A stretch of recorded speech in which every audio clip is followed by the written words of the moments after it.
emotions in college football. And for the final time this year, the Eagle flight into Jordan-Hare Stadium with the lights on and the house absolutely packed. A big game in the SEC. The final home game for the Auburn Tigers. It's senior night here at Jordan-Hare. And yeah, a good landing as always. That's Independence getting us ready for some college football. Welcome to ESPN College Football Primetime, presented by IHG Hotels and Resorts.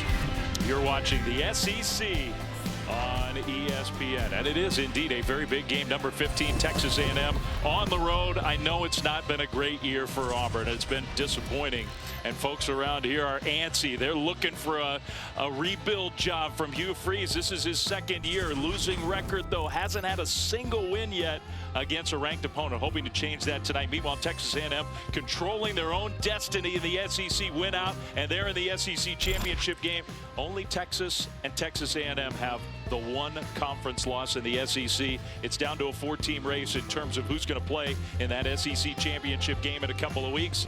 The Aggies and the Longhorns are going to hook up for the first time in more than a decade next week. Everybody looking forward to that game.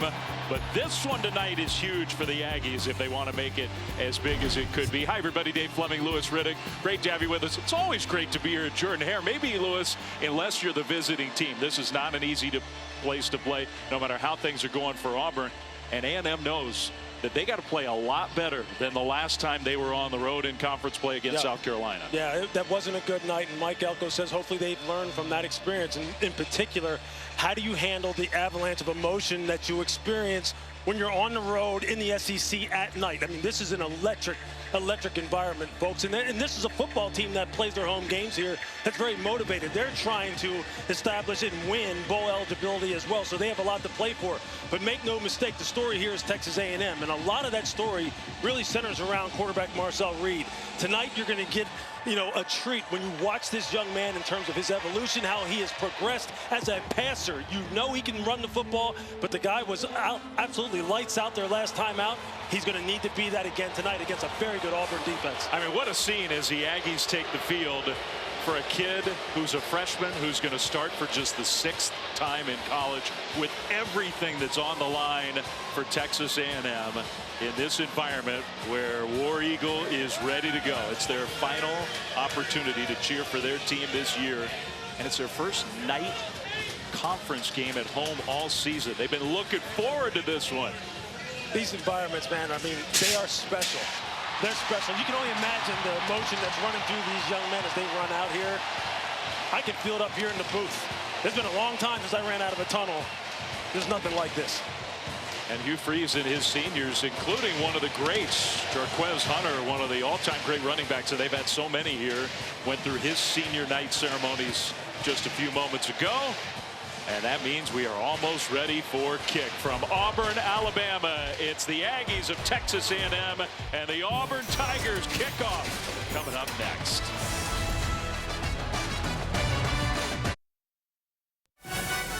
Dave Fleming, Lewis Riddick back here under the lights at Jordan-Hare.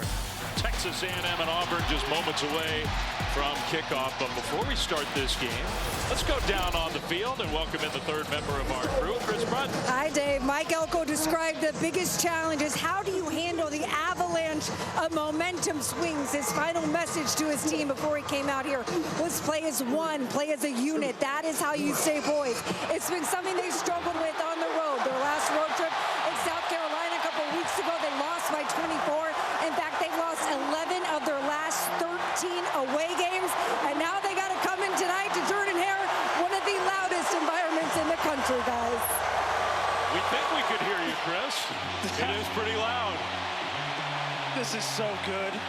This is so good. This is the epitome of big-time college football in November in the South, SEC. Dave Fleming, this is pretty cool. Yeah, no kidding. And for A&M, they won the toss. They deferred, so they're going to kick it off. Jeremiah Cobb is back along the goal line, and we'll see if he brings it out. Looks like he will to start this game. A kick return for Auburn outside the 20 to the 30, still going. So a good start for the Auburn special teams. And now the Auburn offense will take the field. Our player spotlight brought to you by Royal Caribbean. Their very experienced quarterback, Peyton Thorne. Yeah, this is a guy who's dealing with a little bit of a shoulder injury. We'll see how he looks as far as throwing the football, in particular down the field in tonight's game. He's going to be under pressure. This Texas A&M defensive line is as good as there is in college football. He had a great outing last week, Dave. 5 pass touchdowns against UL Monroe. We'll see what he can get done here tonight. And I know it wasn't an SEC opponent, but he really needed that. So Peyton Thorne is going to take the shotgun snap and hand it off to his fellow senior, Jarquez Hunter. A straight ahead run for a gain of 3, maybe 4. Hunter, one of the great backs in the SEC. In fact, the defensive coordinator for A&M, Jay Bateman, told you and me this week that he thinks he's the best running back in the SEC. He sure did. And look, he is tough now. He will carry people on his back like little kids. He will run it between the tackles. Once he gets in the open field, he can rip off chunks. Thorne faked it to Hunter with a lead blocker, keeps it, and got close. Stopped about a yard short. Not a huge part of his game to be a running quarterback, but it's at least it's a tool in the toolbox. Yeah, this is something that, as you see Auburn really trying to pick up the pace here, Hugh Freeze. Yeah, quick tempo on 3rd and short. Hunter got stopped initially, but he's just so hard to bring down. And great second effort for Hunter to get the Auburn first down. And that's what I'm talking about, that lower body strength, the center of gravity. The Texas A&M defender said that's his #1 strength. You better wrap him up. You better run your legs on contact. This Texas A&M defense, they've had some issues with the missed tackles. That's what haunted them at South Carolina. And against a running team like Auburn, you better get that corrected in a hurry. Now, Texas A&M's own grading system, they judged that their defense had 31 missed tackles. That's an amazing number. Amazing. In that one game. Thorne looking to throw the ball for the first time, and he gets a completion out on the left side. Pass caught by the super talented freshman wide receiver Cam Coleman. Yeah, he just went off last week against UL Monroe. He's a guy who is a high riser. He's got tremendous ball skills. He can get his hips down, get in and out of routes. He's going to have to win some one-on-ones. Hugh Freeze said, we're going to put it up for him. Hunter gets the carry and stumbles ahead. Got tripped up into Texas A&M territory, but stopped a few yards short of the first down gain of 3. Yeah, you can see here right now they're trying to establish this run game inside and make sure Texas A&M has their fundamentals sound in this football game. Receiver in motion. Hunter gets a carry and a big hole right up the middle for another Auburn first down. There you see this Auburn offensive line getting up on the second level, getting bodies on bodies, as they like to say, and running their feet. And they'll be up against it again. The interior guys for Texas A&M, Albert Regis, Shamar Turner, they're as good as there are in college football. Nick Scorton on the outside, the transfer from Purdue, Shamar Stewart. These guys are studs.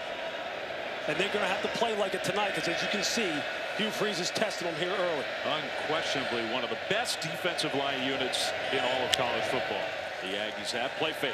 Thorne looked left, now back right, swings it out to Hunter, who kept his balance, broke a tackle, lowers the boom, and gets shoved out of bounds. Man, he is such a tough runner, so hard to bring down.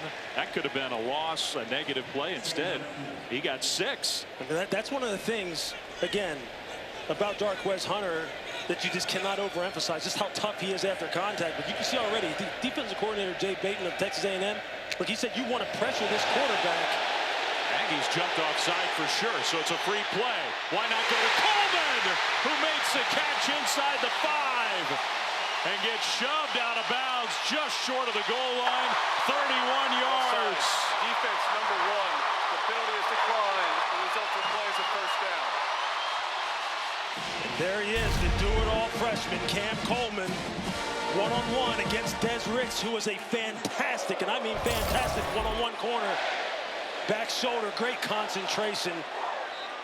Just high-level one-on-one matchups on the outside here on both sides of the ball. And a smart play, right, by Peyton Thorne. He knew he had a free shot. Now he's going to go over the top. That one is knocked away, incomplete. Trying to go to another one of the talented youngsters, this time Malcolm Simmons, but knocked away. That's a nice job by Jaden Hill. As you see, you're not in phase. You can't look back for the ball. You play through the eyes and the hands of the receiver.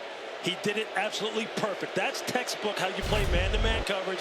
I know I got a little heated on social media this week, but you can see it here. Little switch release, And just watch Jaden Hill. He's just playing the eyes and the hands, plays through the pocket. It doesn't get any better than that right there.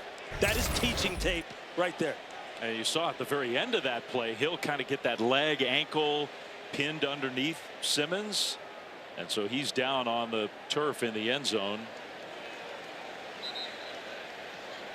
So Hill banged up. Auburn knocking on the door. It'll be 2nd and goal when we come back.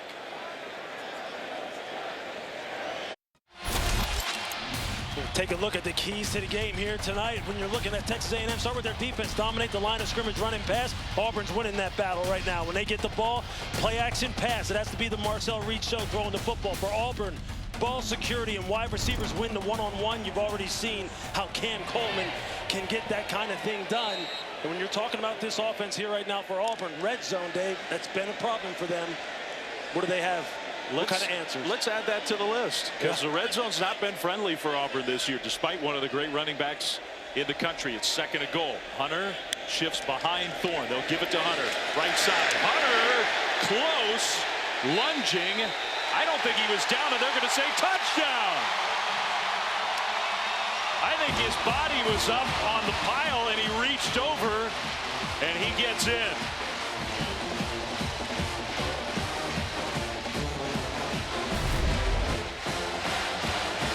Second effort. That's what Jarquez Hunter's game is built on. Lower body power. You see there, initial contact is made 3 yards behind the line of scrimmage. But now he's just body surfing, getting a little help from his center, Connor Lew, trying to pull him forward. Yeah, maybe Braden Joyner as well. Why not? Help your teammate out. There you go. So Hunter's in 10 plays, 65 yards. And what a way to start for Auburn. Looking for their first win under Hugh Freeze. This is the end of Hugh's 2nd year here at Auburn. First win against a ranked opponent. They took a look, I'm sure, upstairs, confirmed that he was in. So now we get ready for the extra point. Just think about the history of running backs here at Auburn. Jarquez Hunter, the first running back to top 1,000 yards since 2021. And that was Tank Bigsby, who was here in pregame getting this crowd fired up. Brand new place kicker as of last week. Ian Vachon boots one through. So the extra point is up and good. And the Auburn Tigers strike first against the Aggies of A&M with a 7-0 lead.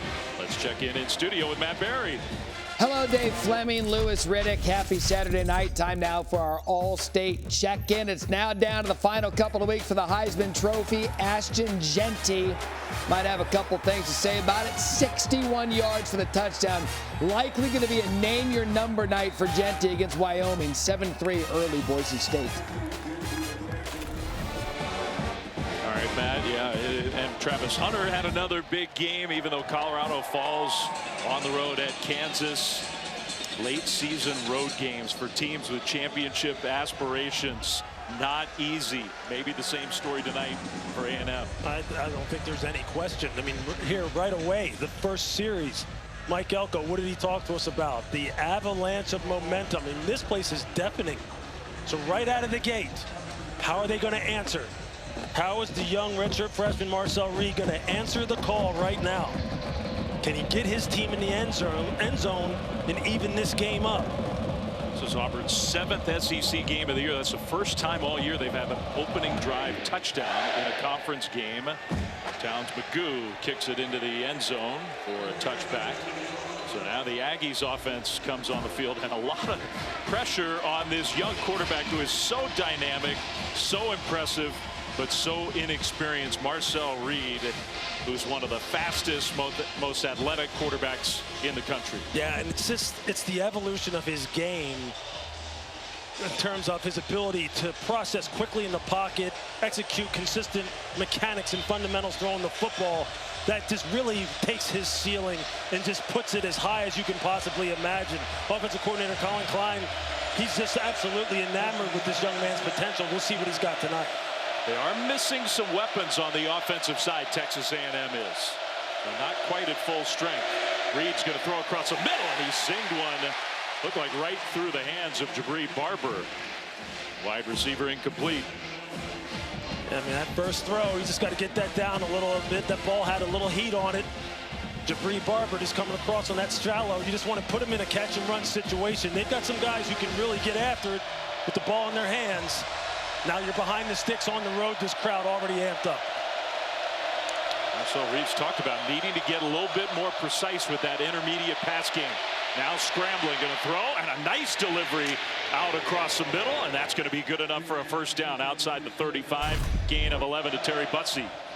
There you just see the ability to keep his eyes down the field, 2 hands on the ball, just navigate the pocket, don't drop your eyes, and then find one of their electric playmakers here in Terry Bussey, the freshman, who they want to be creative in terms of getting him the ball because they believe he's the guy who can produce some explosives for this offense as well. Yeah, it's a good point. Starting wide receiver Cyrus Allen out.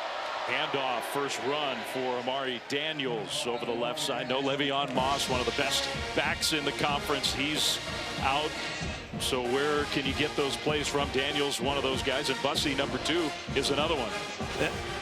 Yeah, I mean, the running back situation here has been something that a lot of teams would just absolutely break them. I mean, Le'Veon Moss, he goes down a couple weeks ago. Reuben Owens, who they lost back in training camp, a dynamic pass catcher out of the backfield.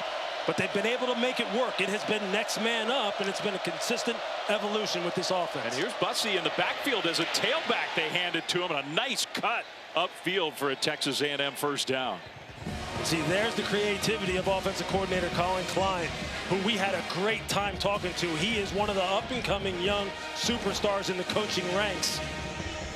And Terry Bussey is someone who, again, he just has those dynamic skills as far as being able to run routes, run the football from the backfield, between the tackles, out on the perimeter. He's got electric speed when he gets in the open.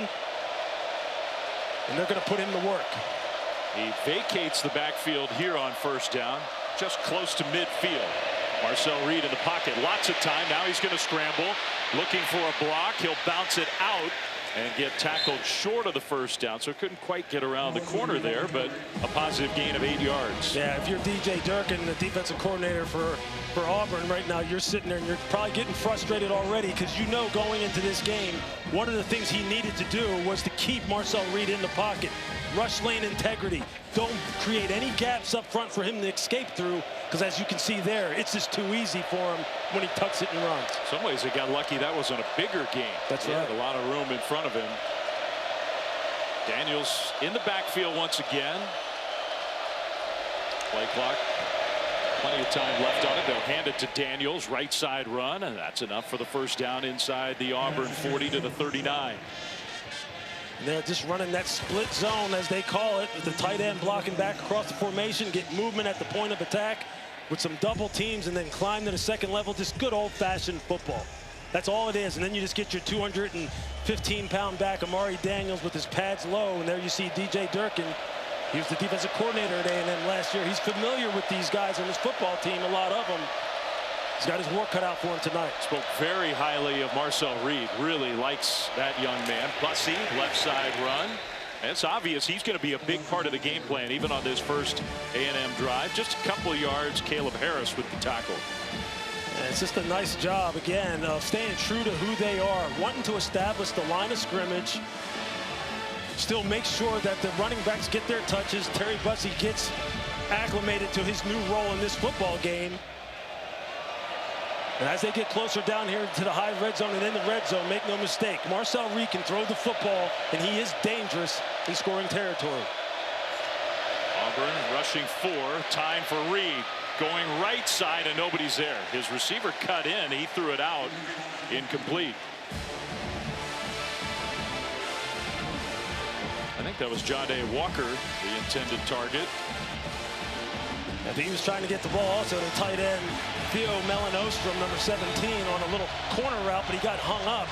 So he just threw it away. A smart play on his part. Don't take any unnecessary risk. If you're Auburn here, it'd be great if you could hold them to 3, make them attempt a field goal. First third down of the game for Texas A&M on their opening drive. Here comes the pressure. Reed scrambling, gets tackled from behind. Nice pursuit there. Kieron Crawford with some closing speed. It's 4th down. These guys have some absolute dogs as far as the guys who can rush the passer. And here you're going to see it coming off the edge.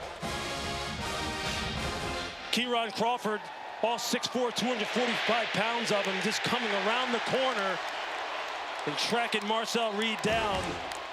They have got some guys who've got tremendous speed, tremendous get-off. They're going to have to play some of their best tonight. Well, Randy Bond, one of the better kickers in the country. This is a long one, though, 54 yards. Good snap and hold, kick on the way, and that kick is no good. That's the first one from 50+ that he's missed all year. The Auburn defense holds, leading 7-0.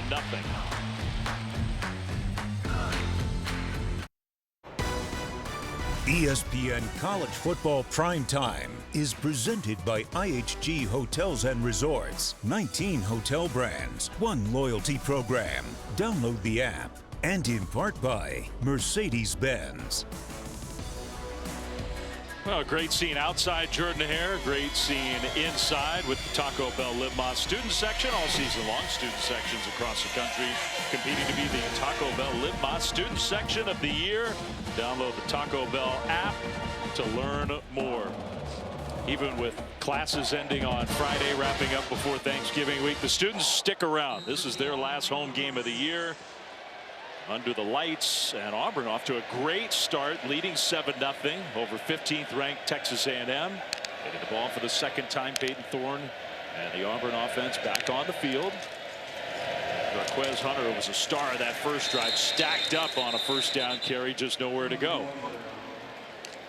That time it was Rodis Johnson, number 56. These interior defensive linemen for Texas A&M, they're so good just straight up if they play you man-to-man. But when they start moving and stunting and twisting inside and some predetermined line stunt calls, they're almost impossible. They're almost impossible to block. And they have got to put their stamp on this football game and calm down this Auburn offense. 2nd and 9. They gave him a yard on that first down carry. Hunter picked up a blitzer. Man open and caught in stride. Touchdown, Coleman.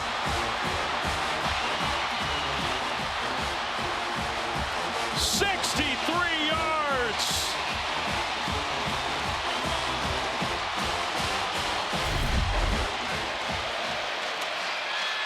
There you see Cam Coleman again going after the freshman Des Ricks, who's playing outside. And you can see he's expecting safety help of some kind. Maybe a coverage rotation bust in the back end. He was pointing at safety number 3, Marcus Ratcliffe, almost as if to say, where are you, man? I'm playing outside. You got to help me in the middle of the field. Cam Coleman has been on just an absolute tear the past 2 games. Last week, 8 for 100. Tonight already, he's just showing you why he was one of the best recruits in the country last year. And Hugh Freeze has said, this young man is special. He's got 3 catches for 97 yards already tonight, including that one. 63 and an Auburn touchdown. You know, there were some people who thought Cam Coleman last year was the best high school football player in America. And he came here to Auburn and had mostly been having a quiet freshman season until the last couple weeks. 3 touchdowns last time out, and now a monster first quarter tonight for Cam Coleman, including the longest play of his career, 63-yard touchdown catch and run to put Auburn ahead 14-0 over number 15 Texas A&M. So the Aggies are back on their heels, reminiscent of their last conference game in Columbia, South Carolina. Terry Bussey back deep to receive the kickoff. And it's going to go in the end zone. How about our playbook brought to you by Modelo? Another look at that touchdown pass. Yeah, this is a perfect quarters beater. That's what they're playing. Quarter, half. Cam Coleman's going to run the post. You're going to get a little spot route here. Really, the culprit is number 25, Dalton Brooks. Off of the play action fake, he doesn't get any depth. And you see him there. He stutters at about 10 yards. And he basically hangs his corner, Des Ricks, out to dry. You see Des pointing like, where's my help? But whenever you're playing this coverage on the quarter side and a safety and you have 2 receivers to your side, as the corner, you got to expect no help. So you got to get high on that guy and protect the deep route. Des Ricks didn't do that. Cam Coleman made him pay. Little play fake, and then Marcel Reed on first down. His throw was low. Trying to get it to Noah Thomas for the first time, incomplete.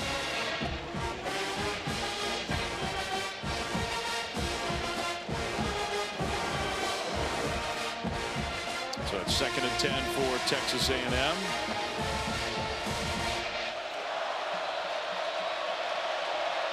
What a great start for Auburn. Reed looking to throw again. That one is incomplete, knocked away, and almost intercepted. Let's go down to Chris. Dave, after the Aggies' last possession, Marcel Reed went to the sidelines, immediately went up to his offensive line to discuss some miscommunication. You can hear how loud it is in here. My decimal reader reads 105 decibels. That's the equivalent of having a power saw in your ears. Doesn't sound that fun. No, it doesn't. It doesn't, but this place is bonkers right now. And it's 3rd and 10 for the Aggies. Reed throws, and a nice catch for a Texas A&M first down. That's a big one. Walker with the catch. And there you see it. Ja'Day Walker, he's going to be running the deep end routes. And Marcel just puts him on him perfectly again, working up against another fantastic freshman on this Auburn football team, Drake Crawford. I'm not even going to say who they compared him to in the NFL in terms of his physical skills, because you'll think I'm nuts. But I tell you this kid is fantastic in terms of his physical abilities. Auburn is littered with talent. They've got talent across the board on this football team. I think that's why this game felt so dangerous for Texas A&M. Coming on the road with so much to play for, so much on the line. Aggies control their own destiny. Win out tonight and next week against the Longhorns, and you're in the SEC championship, 1 win away from a conference title and the playoff. But Mike Elko, I mean, he knew this was coming because of what you're talking about, the atmosphere under the lights and all the talent that Auburn has. No question. I mean, this Auburn defense that's out here right now, it is tough to run on them. They've got corners on the outside that can play man-to-man and safeties that will sting you the way they hit. Daniels, just not much room there. Right side run stacked up, maybe got a yard. So it's another 3rd and long for Texas A&M. And there it was. It was Sylvester Smith, number 19 that time, who's just coming down in there late into the rotation and just putting a big hit on the ball carriers of Texas A&M. They've got them all across the board. They play a bunch of different players, a lot of interchangeable parts at linebacker and at safety. Tough to prepare for. 3rd down and 8, only rushing 3. Reed found a man anyway. And once again, Ja'Day Walker with the catch on 3rd down for a conversion. It's a real nice job of Walker just settling in this zone, in this 3-deep zone that they're playing, right in that hook curl area. The smart, intelligent route running, and then on the part of Marcel Reed, just staying patient in the pocket and just dealing the football nice and calmly. Yeah, and I do like what you said, because he's gotten so much credit, deservedly so, for this part of his game. He is a dynamic runner, averaging more yards per carry than any other quarterback in the SEC. But he can sit that ball in there too. Yeah, I mean, there's the example, right? He just pulls it, and then it's one-on-one in space against the safety, Jaron Thompson, who we talked to, who's just a fantastic young man, so intelligent, wants to become a coach when he's done playing. And he made a touchdown-saving open field tackle. Missed that one, and Marcel Reed is gone. 2nd down and short for the Aggies. Reed swings it out to Daniels, the running back out of the backfield, and nice tough run after the catch. He only needed 2, and I think they spotted him short by about a half a yard. I thought he got it, but no. And there he was, Kieron Crawford, number 24, that hybrid pass rusher linebacker, all 6'4", 245 pounds of him. I mean, DJ Durkin talked to us about this guy. He said this guy's a basketball player. He's still green to the game of football, but he's just so long and just so athletic. And those kind of guys, you can rush him, drop him in the coverage. He's making one-on-one tackles out here in space against running backs.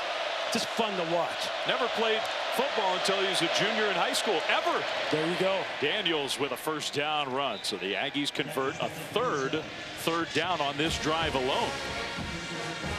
Yeah, they need to get some points out of this drive, preferably 6 instead of 3, because right now, that avalanche of momentum, it isn't swinging right now and rolling Texas A&M's way, and they better stem the tide here a little bit. First time I think we've seen E.J. Smith come in the game in the backfield for A&M on 1st and 10. Auburn's defense really crowding the line of scrimmage.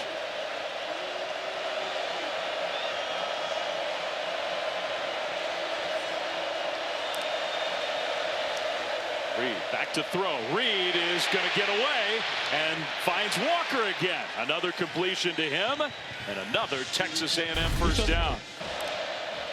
I mean, just watch Marcel Reed here from the end zone. Just watch how he navigates the pocket. Step up, escape out to the right.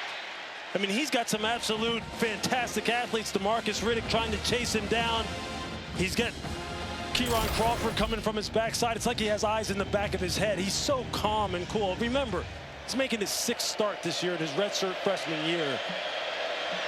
He first took over when Connor Wigman, who's such a highly regarded, talented young quarterback himself, got hurt. Reed played well, throws that one in, intercepted, picked off. Jaron Thompson, the guy you were just talking about, comes up with the pick.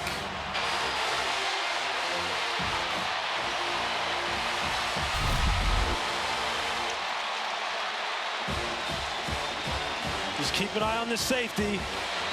Jaron Thompson just playing center field, just reading the eyes of the quarterback. He's trying to hit his tight end, Shane Calhoun, on a little wide basic, just coming across the middle of the field. Rather, it was Trey Watson, 84, not Calhoun, and he just misses it. He says he has talked about the fact that he has to be more accurate, more consistent on the intermediate throws. They want to attack the middle of the field, and the safety there, opportunistic. He absolutely just takes advantage of it. Jaron Thompson. It's just a big turnover, big-time turnover. I mean, Texas A&M has driven the ball twice in this first quarter and has come away with nothing. Thorne kept it, and that probably was not a good decision. He's not 100%, and he just took a big hit right at the line of scrimmage by Torian York. Yeah, that is not the kind of shot that if you're Hugh Freeze, you want to see your quarterback taken too early and too often in this football game. Torian York, the sophomore, the absolute leader on the defensive side for Texas A&M. I mean, he's a stud as well, as you see Hugh Freeze there. Look, Hugh's been dialing up some absolute shots in the passing game. Just keep your quarterback clean. Final minute of this first quarter, Thorne is going to run it. And I don't know if that was a broken play or designed that way or what. He got a couple to set up third down. Yeah, he faked the quick wide receiver screen out here to Keandre Lambert-Smith and then decided to just tuck it down and run. Auburn got lined up very quickly, but remains to be seen whether they're going to actually run a play here or just let the first quarter come to an end. Looks like they're going to get organized for third down and 7 to start the second quarter. Hugh Freeze needs a big win desperately, and his team after 15 minutes has put them in a position to get that win, leading Texas A&M 14-0.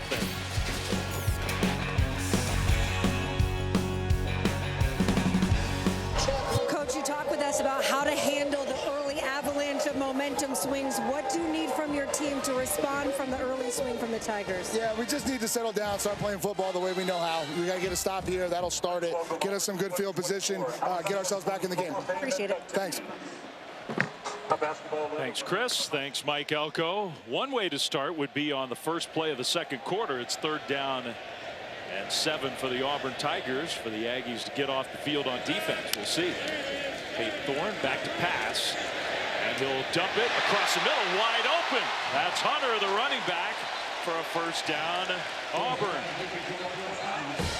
The key to this football game so far, obviously Peyton Thorne has been dealing, but the Auburn offensive line, the way they've been able to pass protect and keep a clean pocket for Peyton Thorne is making all the difference. That's a good point, because they brought some pressure. Now I think somebody moved.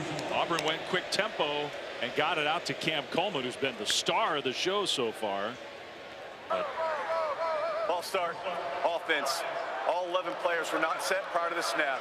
5-yard penalty, remains first down. Well, Hugh Freeze, who in his early coaching days, it was fast tempo every play, every game. And that has changed as he's sort of evolved. He picks his spots, though, and after that third down conversion, he wanted to go fast. Yeah, he sure did. Look, he said he plays a much more, or rather calls a much more complimentary game now because of the adverse effect it has on your defense. If you're playing that many plays and your defense is not getting any rest, I think he's striking a pretty good balance right now tonight. I do too. Hunter's going to get the carry. Left side, cuts it back middle. And gets out to the 25-yard line. Jarquez Hunter on his senior night here at Jordan-Hare, having a great last season in an Auburn uniform. But second and long after the penalty and then that run. Thorne rolling right. Thorne's going to throw, and he's got his man. That's caught around midfield and still on his feet. Lambert Smith inside the 20, all the way down to the 15. There is a penalty flag back closer to midfield. What an effort. DeAndre Lambert Smith. Sideline warning. Texas A&M, it's their first of the game. The result of the play is a first down. I mean, he has just been an absolute home run for them in the transfer portal. The transfer from Penn State, averaging over 19 yards per reception. He's another one of those guys who can win the jump balls down the field. Not really known for electric open field running skills, but as you can see here tonight, this wide receiver core right now is on it. These guys are motivated. Great combination of youth and experience in a guy like Lambert Smith, who's been a leader for that position group, Dave. I mean, what can you say about this start? So much of the frustration of this year for Auburn is how much talent they have in that position group, and they haven't always taken advantage of it. Coleman, touchdown!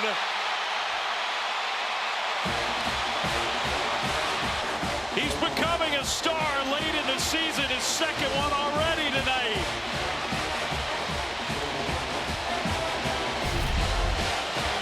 Hugh Freeze has just got him on their heels. He's just going to run. He's going to fake like he's running a slant, and it's a double move. But watch the play action fake and what it does to the defense of Texas A&M. They've been running the ball so good that all of the second and third level defenders have their eyes on Jarquez Hunter because they're tired of him ripping them.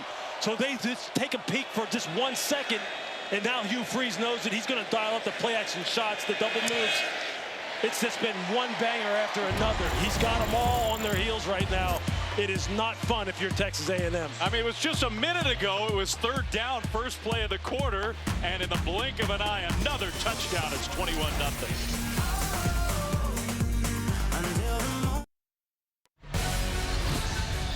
You're watching the SEC on ESPN, and not many better scenes than Jordan-Hare with the lights on. How about Cam Coleman and the pass attack of Auburn just lighting up Texas A&M through the air. They've got 190 pass yards 2 minutes into the second quarter. Amazing. And Cam Coleman, man, is he talented. Well, I'll tell you, right now it's going to be up to Marcel Reed, who you see on your screen, right? I mean, he is going to have to respond. They're going to have to get him into a rhythm to where he can produce some explosive on his own. They have to get the ball in the end zone now. Yeah, has to happen drive. Now. Before they start their drive, let's get another check in studio with Matt. All right, Flam, I've got your Chick-fil-A move on the field. You know, we've seen Notre Dame do this to One Service Academy already, and Navy, and ruin their perfect season. Well, they're doing it again to Army. Jeremiah Love, up the gut, all Irish at Yankee Stadium, 21-7.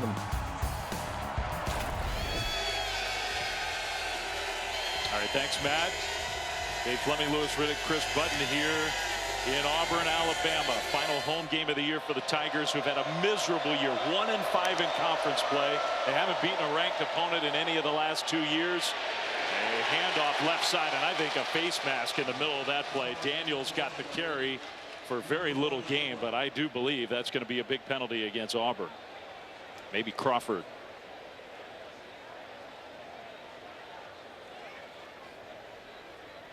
Kieran Crawford, who has played a fantastic Personal game. Foul, face mask, defense number 24. The 15-yard penalty will be added to the end of the run and include an automatic first down. You're just going to see him on the end of the line of scrimmage. He's just fighting with Trey Zoon, trying to get off the block. Just kind of reaches that big hand out there and grabs Amari Daniels' face mask. But right now, though, if you're DJ Durkin, the defensive coordinator for Auburn, you'll take that. You'll be like, hey, look, man, the way these cats are battling, we'll take that 15 lineup and play again. Shotgun snap. Now Reed takes off. Got tripped up from behind. Looked like he might have a lot of running room there. He only got 2 yards. And Dave, look who it is again. It's the same guy. Kieran Crawford has said, hey, America, guess what? I'm pretty good at football. And I'm going to be here. You're going to be hearing my name here called maybe in another year or two. When I decide to come out for the NFL draft, I mean, his potentials and his ceiling's just sky high. Just so inexperienced in this sport. So many athletic gifts. And he's been flying around the field here in the first half. See the safety Thompson trying to get Auburn's defense organized. They hand the ball off to Daniels. Penalty flag thrown behind the play. This one might be going against the Aggies after a nice run. It is. That one hurts. Holding. Offense number 55. 10-yard penalty from the previous spot. Second down. Armaje Reed Adams commits the penalty. You're going to see him right here, the starting right guard. They finally get a nice run here on this zone blocking scheme where you just see Amari Daniels able to crease the defense and get his pads square to the line of scrimmage. This football team right now is reeling, that being Texas A&M. They've moved the football pretty well offensively. Sputtered down in the red zone with turnovers, missed field goals, but they've got to get something going there. It's true. They've had 2 drives, 2 10-plus play drives, and no points. And now instead of 3rd and 2, it's 2nd and 19. Pressure picked up. Reed completes it left side, and then a swarming tackle of Noah Thomas, his first catch of the game. But it does make 3rd down a lot more manageable. Noah Thomas, just a fantastic prospect in his own right. 6'6" and 200 pounds. Real good body control. He's a problem down in the red area too. If they get down here inside the 20, expect number 3's number to be called. But first of all, they got to pick up this first down here as this crowd starts getting amped up again, and another key 3rd down. Chris's decibel meter might be broken by the end of this night. Reed slings it out, and Thomas with the catch gets pummeled backwards, but his forward progress easily is going to be enough for a first down. This is a nice route by Noah Thomas. Fakes like he's going to take it upfield on the seam route and then just breaks it back outside. Marcel Reed puts it on him. Auburn maybe a little flat-footed, but nowhere to go with the ball. So Reed is going to scramble and run, and then goes down. It's not often a team is down 21-0 as good as Texas A&M has been on 3rd down. They're 4 of 5, and they've converted some long ones. Yeah, it's those turnovers and just not being able to be efficient when they need it the most, when everything gets condensed down inside the 20, which was something they were very good with last week against New Mexico State. Different level of opponent, that's a little for bit, sure. A little bit. A&M's going to substitute, and Auburn, of course, then you're allowed to substitute yourself. Play clock's winding down, and they're going to hold the Aggies, who are probably going to have to burn a timeout, I would imagine. They will. I mean, if you're the offense these days in college football and you substitute that late, yep, you're cooked. So timeout. We'll be back to Auburn right after this.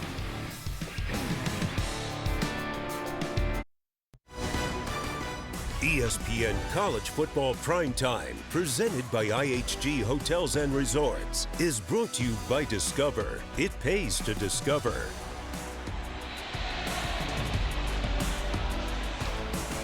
Part of senior night here at Auburn, and it couldn't be going any better for the Tigers. Dave Fleming, Lewis Riddick, Chris Button, happy to have you with us. What a scene. Lights are on at Jordan-Hare. Texas A&M, number 15 in the country, only 1 SEC loss, controlling their own destiny, so much to play for.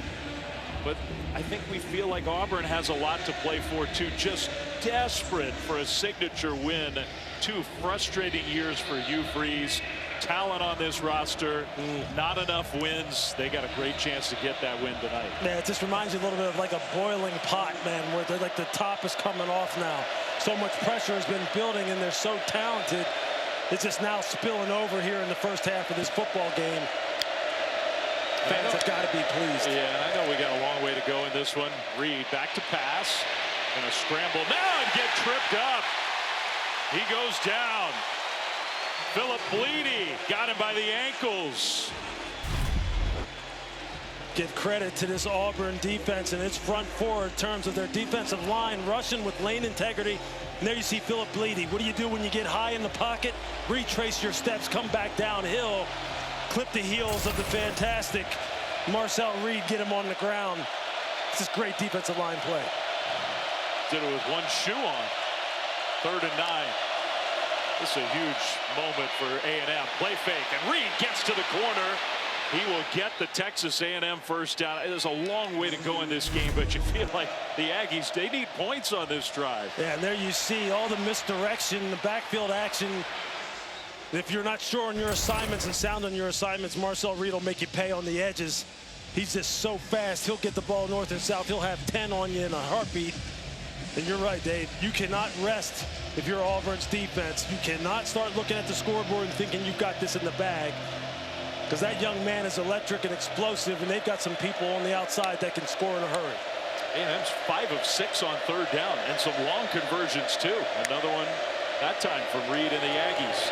Going to swing it out left side and set up beautifully with blockers ahead and a open field tackle. I think that was Thompson who came flying in. Trey Watson was off and running. It is a gain of 11. It's a good thing that Jaron Thompson did make this tackle, because this tight end screen is set perfectly for Trey Watson. He has 2 blockers in front of him. That would have been a house call. It would have been 6 if it weren't for the tackle. Now in the backfield, Malik Blockton, one of the young, talented defenders, dropped Amari Daniels. Yeah, you see Blockton in the middle of your screen. Just a quick arm over right there. He just slips the left guard, T.J. Shanahan. Now you see me, now you don't. Again, another one of those fantastic freshmen. Look, Hugh Freeze told us that's really the lifeblood of how he wants to build his program. He wants to recruit. He's got a top 5 recruiting class coming in here again for next season to stack on top of the one that's playing out here tonight. 2nd and 12 for A&M. Reed swings it out to the left side. Walker with the catch, gets shoved out of bounds right around the 15. They'll actually spot him back at about the 16-yard line. So it's 3rd down coming up, and down 21-0 midway through the 2nd quarter. Even with a very good field goal kicker, it could well be 4-down territory.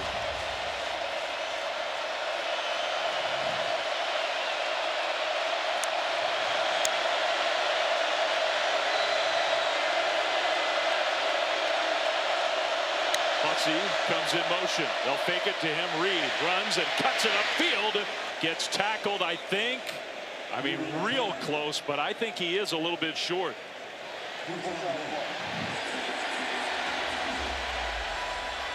You see Marcel Reed is running this football over to the left side. They didn't expect her do everything left guard Chase Basantis, number 71, to play in this football game, but they're running behind him. Got good push at the point of attack. That left side with Basantis and Trey Zoon, number 60, one of the captains here at Texas A&M. They're going to lean on these guys in this run game. Big time 4th down right here. Reed under center. We'll see if he sneaks it ahead. He pitches it. Daniels left side. I don't know. Maybe. It looks like they gave him a pretty good spot. We'll see. Wow. Instead of the quarterback sneak, they pitched it out. And that is judged to be a 1st down. Just a great individual effort by another freshman on this Auburn defense, number 16, DeMarcus Riddick. You're going to see him on the edge of the line of scrimmage. He just gets into the blocker. He's able to stack and set him and put a hit on Amari Daniels. Just youth everywhere on this field here tonight. Bunch of freshmen and sophomores. Both of these programs in good shape. That was a great play. Hugh Freeze, he calls a timeout, I think. I think he wants the officials upstairs to take a look at this. He's unhappy with that spot. It was real close. It sure was. Again, yeah, I said the right last name, DeMarcus Riddick. No relation to me. Although his athletic ability, I could see a relationship. I mean, it's kind of similar. But he just makes a great play on the edge. Before the timeout was called, the previous players under video review to see if the runner made the line to gain. Well, he may have gotten that ball across. Man, There's some big-time hitting going on out here tonight, Dave. Big time. We'll be back right after this.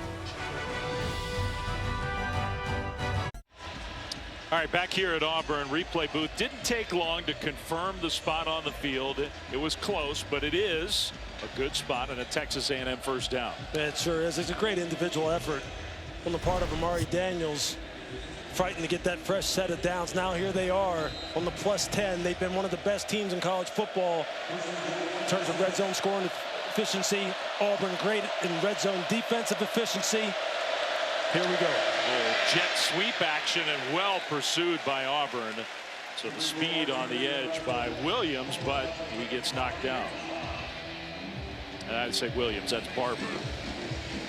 Here now, you got to keep your eye on Noah Thomas, 6'6", 200 pounds. Great catch radius. They can get him in one-on-one situations with him or Ja'Day Walker, number 9. Marcel Reed has shown the ability to throw the football with accuracy, give his wide receivers a chance down here. Under 5 minutes to go, second quarter, and A&M's got to get in the end zone. Handoff, Daniels, nice cut, and fighting ahead with a big hit on the side of the play and gets stopped a couple yards short. It'll be 3rd and goal. It's a great cut by Amari Daniels. Dorian Mausi, number 12. Puts the hit on him. In comes Caleb Harris. I mean, these guys, there's some pads cracking out here tonight. This is a big, big down. You would assume this is 2-down territory. Mike Elko wants to get 6 here. The 15th play of the drive, and a direct snap it straight ahead. Touchdown! The official from the side called it a touchdown. Then the ball came out, and Auburn and their fans thought that Thompson had come away with the ball. It was Bussey. Ruling on the field as the runner broke the goal line, playing with possession of the ball. Touchdown. So on the field, the ruling was indeed Terry Bussey, touchdown, Texas A&M. You see them trying to be creative again with the way they use Bussey, and you're going to see him just fighting and fighting. Here comes the ball, breaks the plane right there. Ooh. It's close. It's not exactly right down the line as far as our viewpoint here. If he didn't break the plane, I don't think he was down when the ball came out. So I do think he actually did break the plane, but it's really close. We have Matt Austin, our rules expert, with us tonight. Matt, what do you think? Yeah, David, Lewis is exactly right. That's without a shot right exactly there, down the line, the call on the field is probably going to stand. I agree with him. I do think he reached it across, and this may be a better shot. Yeah, let's see. Pylon cam. Kind of zoom in. You can see the ball come out right here. He's going to reach it across the goal line. That's a touchdown. Yeah, I think he got there. Wow. That's a heck of an effort by Terry Bussey. Again, being put in some different roles. Colin Klein, offensive coordinator, being creative.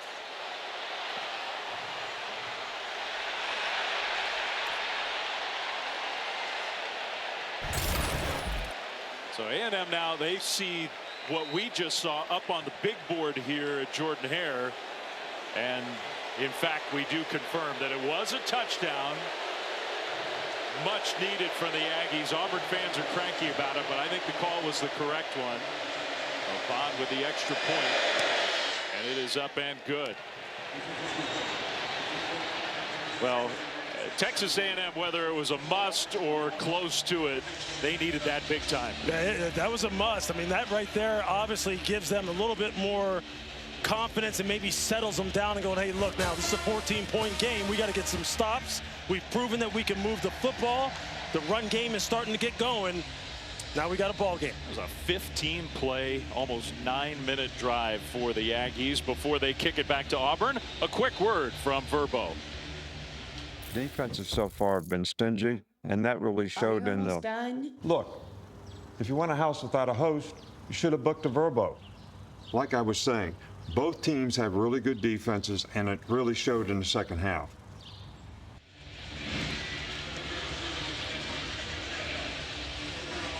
Well, Texas A&M, this is a huge sequence in not just their game, this game, but their season, their championship hopes, because they do get the ball to start the second half. If they could somehow come up with a stop here, they could feel a whole lot better about things going to the second half. We'll see. How about a stop and then a score, and then come back out, you know, with the ball in the second half? I mean, this is, you're right, this is a huge sequence of events right here. Kickoff into the end zone for a touchback. How about our drive recap covered by Geico? Auburn's drives have been impressive so far. Yeah, it's just a combination of the run and the pass just working seamlessly together. Jarquez Hunter just ramming that football between the tackles, and then the play action passing game over the top. Peyton Thorne hasn't been touched tonight as far as his pass protection. And what else can you say about Cam Coleman? You thought some of his catches last week were trending. He's going to be trending on social media again tonight. This kid is a shooting star, and Hugh Freeze knows I've got some ballers down here in Auburn, man. Just got to make sure I can get some consistent play out of the quarterback, and you'll see a lot more of that TD at the end of the drives. I mean, you throw out week one, this is by far the best half of offense for Auburn this year. Cam Coleman, 4 catches, 112 yards, 2 touchdowns around the right side, and a first down run with a slip at the end of it. Otherwise, Hunter might have had even more. Let's go down to the sidelines again to Chris. Dave, this Aggie secondary has received an earful. Mike Elko went up to him after the Auburn last touchdown. Their DB's coach, Ishmael Aristai, went up to him and said, we have practiced these exact same things this morning. This is not us. What are we doing? Sort of harsh but true words so far. Hunter, another carry, and he'll get hit around the 35, but falls forward enough for an Auburn first down. What's even more surprising, though, really, is, look, this Auburn offensive line, it's something that Hugh Freeze was worried about a little bit, especially against an elite defensive front that Texas A&M has. You know, could they establish the running game? They had confidence in that, but the passing game, could they provide Peyton Thorne with enough time to hit some of these deep shots down the field? With the way they've been running the football, the play action passing game has just been killing Texas A&M, and they're not helping it with some of the mistakes they're making in the back end. You think the Aggies have 6, 7 guys, a fake flea flicker that gets blown up. So one of the first times that Texas A&M's really gotten in that backfield, it was the linebacker Scooby Williams with Torian York there as well. I mean, Jarquez Hunter just felt as though he probably saw Scooby coming and thought, if I turn and pitch this ball back, it may be a turnover. It's a good thing that Scooby Williams was blitzing, because he had Malcolm Simmons coming wide open down the middle of the field. It may have been another big explosive play. Wow. That's the first tackle for loss in the half for Texas A&M, and they've specialized in that this year. Not tonight. Second and long for Auburn. Thorne back to pass. Now going to step up, and he cannot get away. Goes down. Gets sacked for the first time tonight. Shamar Stewart, Howell was there, and I think the Aggies are using one of those timeouts. They are. Timeout of the half. It's 30 seconds in length. Please reset the game clock to 2:14, 2:14. Thank you. I mean, you're just going to get nice, defined rush lanes here by Texas A&M.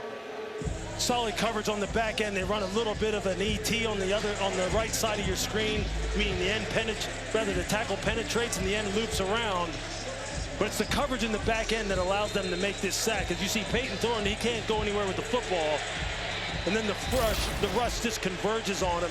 That's good team defense. That's exactly what Mike Elko wants out of his unit. And he hasn't been able to get on a consistent basis yet tonight. And to your point, here we go. 2:14. You have the 2-minute timeout still, and 1 timeout remaining for the Aggies. It's 3rd and long. You get a stop here. You might get some decent field position and have a chance to really turn the end of what has been a disastrous first half into something more positive. Yeah, this is a huge 3rd down. Get off the field, be clean on special teams, see if you can punch another one in the end zone. They haven't stopped Auburn on 3rd down yet tonight. Showing some pressure, and they're going to bring pressure. Thorne gets his pass batted up in the air. It's incomplete.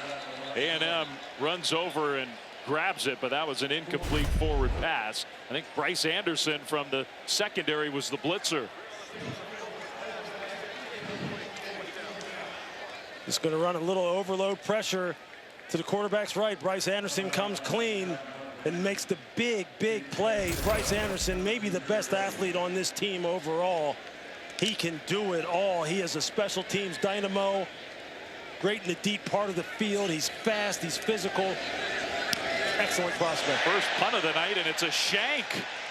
I mean, a total shank by Oscar Chapman, who's a really good punter.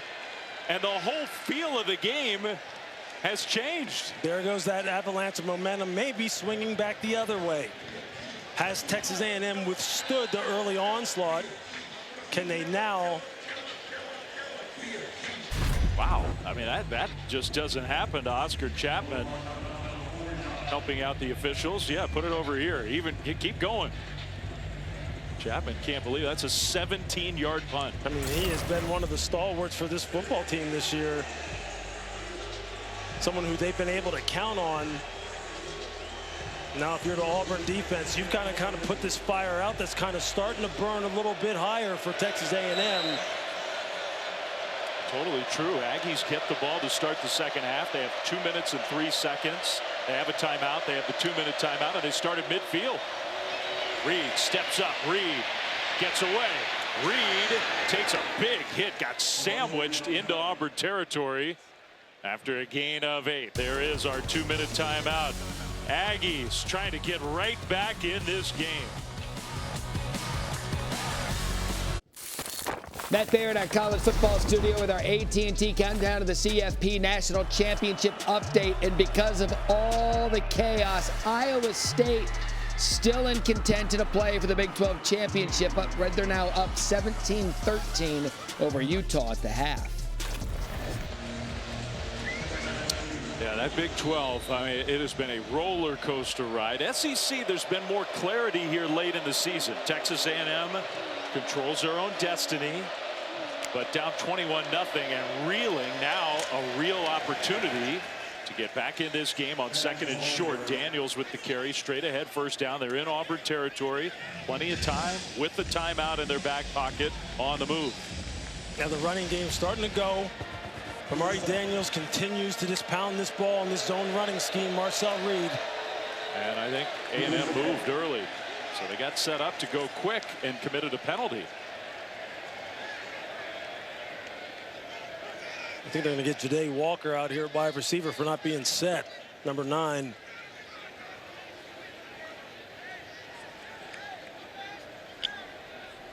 Asking, I think, whether Mike Elko wants to use his timeout.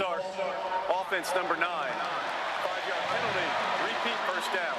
The foul occurred with the clock running under 2 minutes. It is eligible for a 10-second subtraction. The game clock should have been at 1:45 when the play ended. Please reset the game clock to 1:35. It will start on the ready for play. So he won't use the timeout. They'll take the 10-second runoff. 1:35 to go in the half. That one hurts. Now they wind the clock. A&M gets it snapped quickly. Plenty of time for Reed. Throws into coverage. Incomplete. Threw it into double coverage. That was dangerous. Trying to hit Noah Thomas on the 7 route, but he was bracketed high and low. Kayan Lee was underneath, safety over the top. It's lucky Kayan didn't get around and get that ball tracked out and maybe come up with an interception. 2nd and 15. Pressure. Picked up. Throw off of Walker. Incomplete.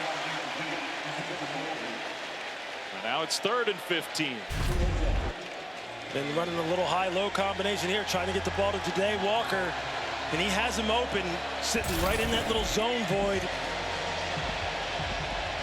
And that's Marcel Reed again, just with an errant throw. Tried to force it into double coverage. The play before to Noah Thomas, misses Ja'Day Walker. Now here in 3rd down and long. If you get something positive but less than 15, you do have a field goal kicker with a lot of range. So we'll see. Into the backfield, Reed will go down, gets sacked. Riddick got him. It was Crawford who pursued him. And it's 4th down and very long for the Aggies. Timeout. Auburn, 30 seconds in length. I mean, this young man right here is just making play after play. Kieron Crawford. And then here it is right in the middle of your screen. It's going to be my namesake, DeMarcus Riddick, making another play. A guy who DJ Durkin said he has been making plays since he stepped on the campus. First it was on special teams. Then he put him out on the perimeter, let him rush a little bit, use his athleticism. Now he says I can put him in the box and stack him off the ball because he's become, you know, just he's using his football instincts. The game is slowed down. He's reading things better. And there you see it. Certain guys, they're just natural-born football players. Riddick is one of them. And this Kieron Crawford, he is bursting onto the scene here tonight. Wow, what a first half for Kieron Crawford. He has just abused the A&M offensive line multiple times. You got Malcolm Simmons back at the 10, with the Aggies thinking points, now having to punt it away. And that one's going to go right over the head of Simmons and bounce inside the 5, and it'll be downed. What a beautiful job by the A&M special teams to pin Auburn very deep. Another check-in studio with Matt. All right, Dave, coming up, Mercedes-Benz halftime report. What a day in college football. You had Ohio State taking care of business. You had Ole Miss getting upset. And you've got Kansas winning 3 ranked games, making college football history today. We'll try to sort out the Big 12 as best we can. Denmo and Joey Galloway join me coming up on the Mercedes-Benz halftime report.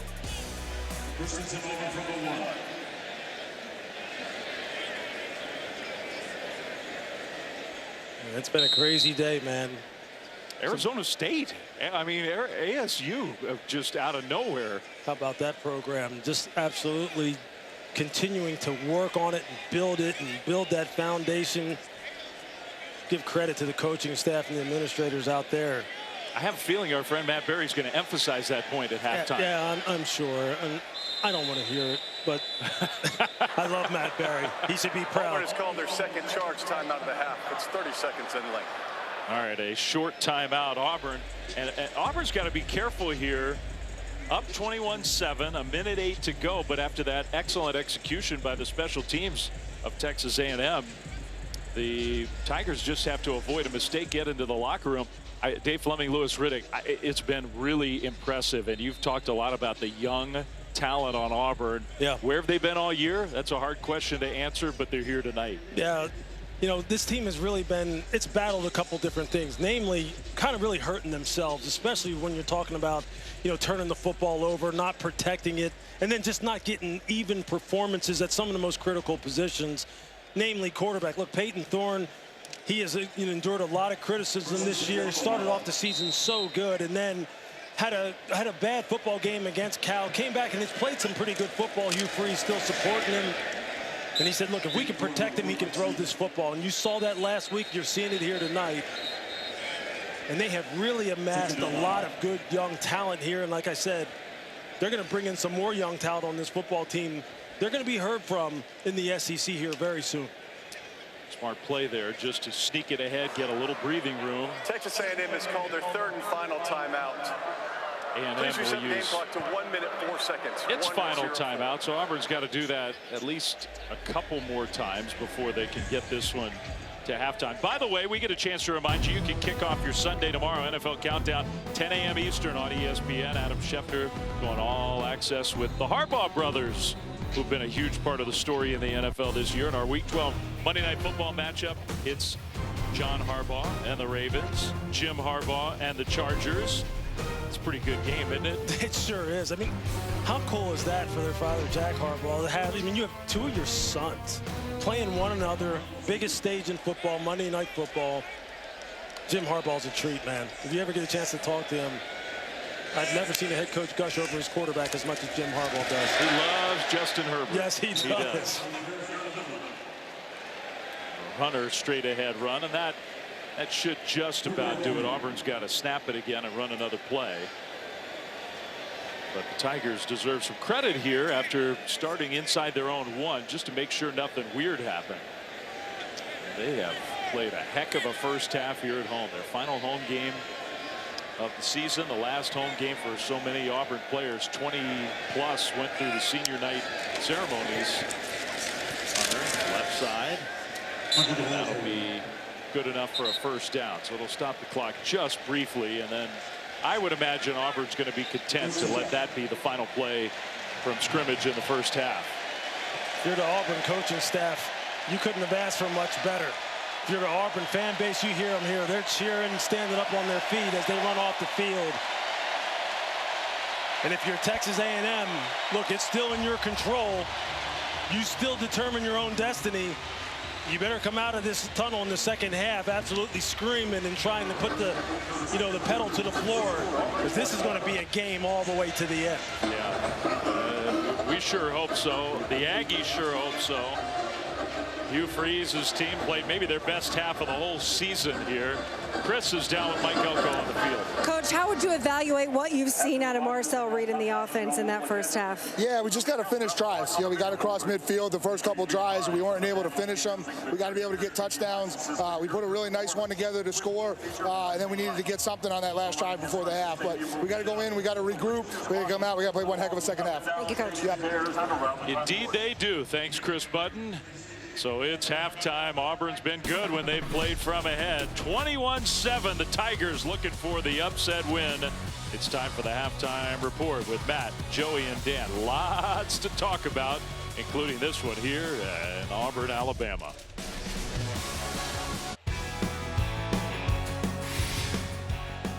Well, welcome back to ESPN College Football Primetime, presented by IHG Hotels and Resorts. You're watching the SEC on ESPN. No game under the lights in this conference late in the year can be taken for granted. And Texas A&M finding that out in the first half. Man, Auburn played well. They lead 21-7. Dave Fleming, Lewis Riddick back here with you. And I think we knew Auburn was capable of this. They have a lot of talented players. That's the best half they've played all year. There's no question about it. Like I said, it's kind of like a boiling pot of water. It's just not like all this pressure built up, and these guys are now just spilling over as far as showing you what they really truly are capable of. And you really have to attribute it to the quarterback's play. I mean, Peyton Thornton, when he is protected, he is showing you that they have got some grade A weapons on the perimeter, that all he has to do is get the ball to them accurately and they'll do the rest. And then defensively, I mean, man, the youth is just showing up. The transfers are showing up. The playmakers in the back end, like Jaron Thompson, they're showing up as far as turning the ball over. It's been a complete effort for them. But Mike Elko, you can best believe he had a great message for his team at halftime, which is remember what we're playing for. You know what I mean? Huge stakes for Texas A&M with the long-awaited renewal of their rivalry with the Longhorns coming up a week from tonight. And he told Chris as we went to the locker room before halftime how important this first drive for the Aggies is going to be. So Texas A&M does get the ball to start the second half, and they can return it. A&M is outside the 20, and sort of a wrestle tackle of Terry Bussey. Speaking of Chris Button, let's go down to Chris. Well, Hugh Freeze saw what Lewis did out of the quarterback play. He thought that Peyton Thorne has been outstanding, hitting all of his checkdowns, to be able to connect for 3 touchdowns on those possessions in the first half. He'd like a few more possessions. He said defensively, we can get off the field on 3rd down. We're going to need to score on the possessions that we get. He said, because, quote, this thing's going to get interesting. It feels that way. No question. And look, I think, you know, you saw that graphic there. 2 years under Hugh Freeze, they haven't beaten a ranked team. Not one with a lot of chances to do it. 0-7. But they got to prove it that not only can they play a good half, but can they play a good 60-minute full game. We'll see if they can. I think, again, just remember the things that were emphasized at the beginning of this football game. Shut down the run game. Make sure Amari doesn't get going. You know, make sure that Terry Bussey doesn't get going out of the backfield, and make Marcel Reed beat you throwing the football. Reed in the pocket, going to throw. Scrambling to get away. Marcel Reed, so elusive. Wow. Man. That's a first down, Aggies. That could have been a big negative play instead of first down. I mean, that's just so good. Eyes down the field, 2 hands on the ball. He's just getting through his progressions. And there you see Philip Bleed. He thought he had him. Maybe he was reaching to try and yank him down with one arm. And he's just getting more and more comfortable, this young man. And you just see him growing before our eyes. It's only his 6th career start, the freshman from Nashville, Tennessee. Play clock under 5 now. They'll hand it off. Daniels bounces it left after all that maneuvering, trying to change it at the line of scrimmage. They gain a yard, maybe 2.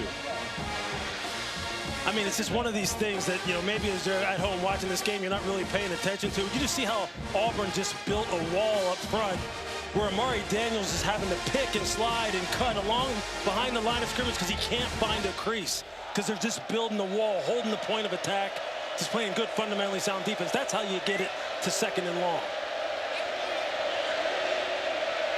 Tight end in motion for the Aggies. Reed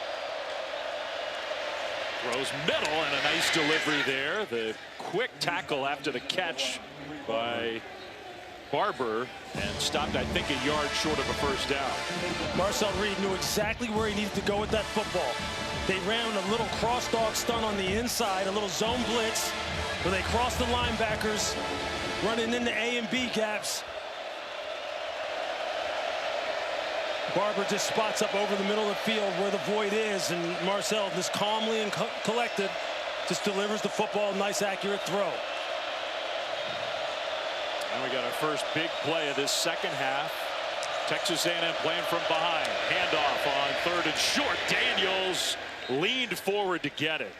Amari Daniels, he's not the biggest back, although they list him at 215, and that was a power run.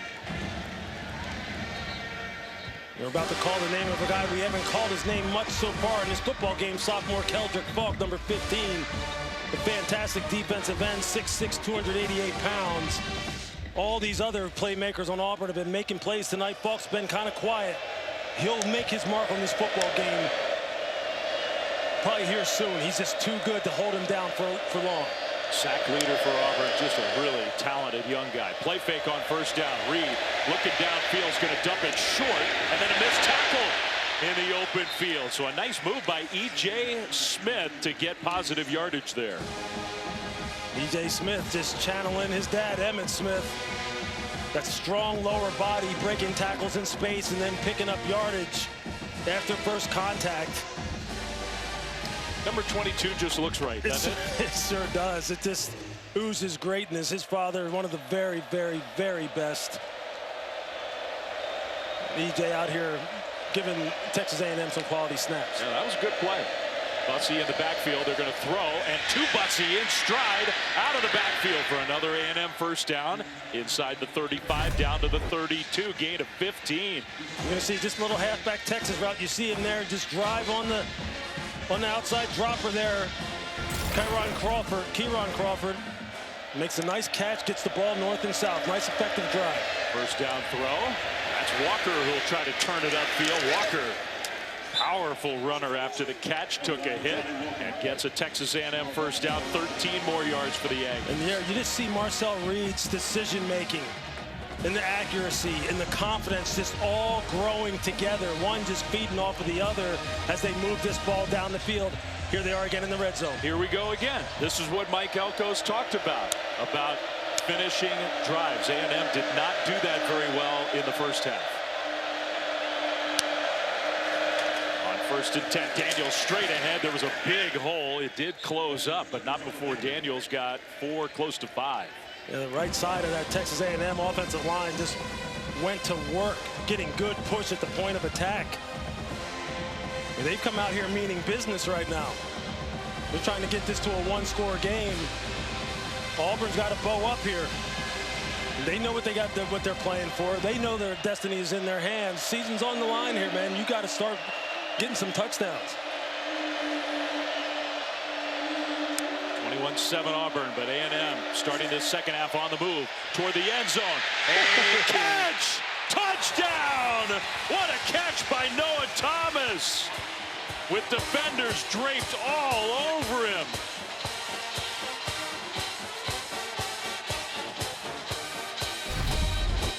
Dave, this is a laser.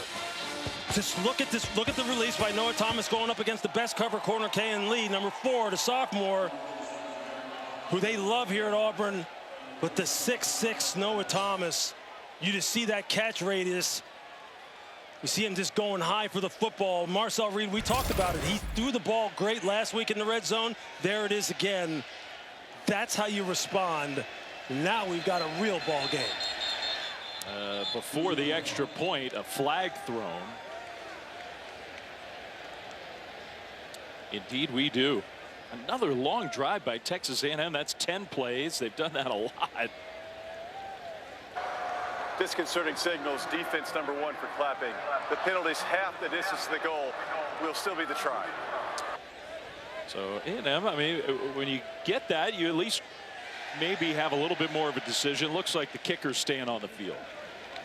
If you've got this now to a one-score game, your offense is rolling, just take the points, put them on the board, and get your defense out on the field. But fantastic drive by Marcel Reed. I mean, he's just on it right now, absolutely on it.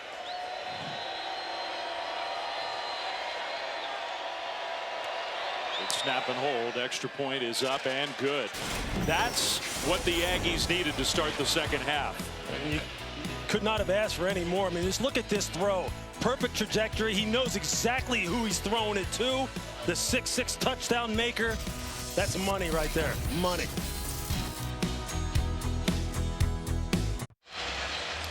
All right, it's time now for our Aflac trivia question.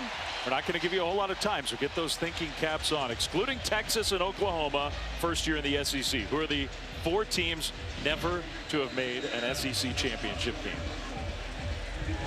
Vanderbilt. Yeah. Kentucky. Okay. A&M. I'm gonna say Missouri. Okay. I mean, A&M is sort of the headliner in a lot of ways, because they've been in the league for a while now. This is their first real chance at a championship. Good kick coverage there by the Aggies. They're down 7. Auburn gets the ball. Let's ask and answer that Aflac trivia question. So, what is our answer?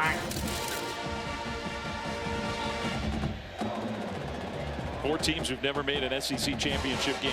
A&M, Kentucky, Vanderbilt, and Ole Miss. All right, you know what? All right. All right.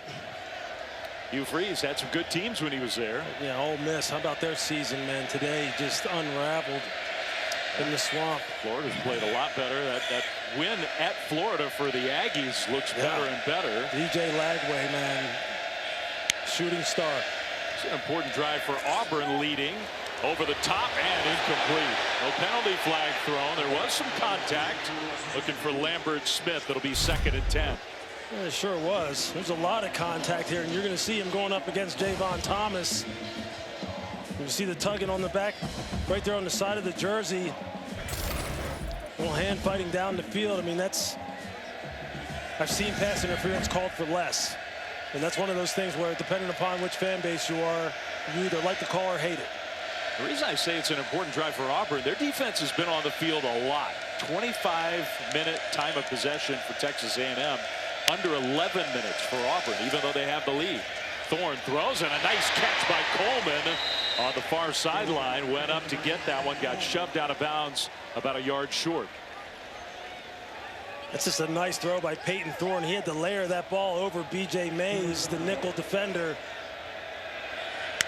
And quick tempo on 3rd and short. Hunter gets a carry, and he does not get there. He got stopped and really didn't get close. First big play by the A&M defensive line in this game. It's 4th down. You see Albert Regis, big number 17, and then Torian York coming off the edge to shut that play down. It all starts with Albert Regis in the middle. You see him just holding the point of attack. Shamar Stewart holding the point of attack, and then here comes Torian York. Wow, what a big play that is. The Aggies have found a way to get back in this game and then some. They force a 3 and out. Chapman, who had a shank punt in the first half, booms this one much deeper. No fair catch signal, and kind of dangerous there. But handled by Bussey. He goes down. Aggies down 7. Get the ball back here at Auburn.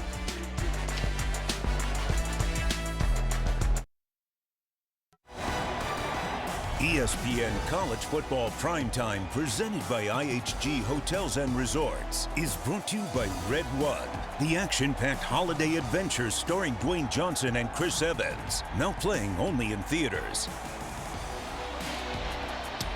Well, it was the final game. The all-time greatest Auburn player, Bo Jackson, final game of his career, Cotton Bowl against Texas A&M. Bo was spectacular as usual. Aggies did get the win in that Cotton Bowl. Heisman Trophy winner Bo Jackson. You think the Heisman Trophy winner this year, Lewis, is going to come from one of these three? There's no question. I mean, what Travis Hunter is doing, no one really ever in the history of college football has done it at that level in terms of the kind of things they put on him. Ashton Jeanty, this statistics that speak for themselves. And Cam Ward, I got to see him twice this year. As good as it gets. Play fake, Reed throws, and Thomas! Catch! There he goes! Texas A&M is a point after away from tying this game. 73 yards from Reed to Thomas. It was once 21-0. It's 21-20 with a point after try coming.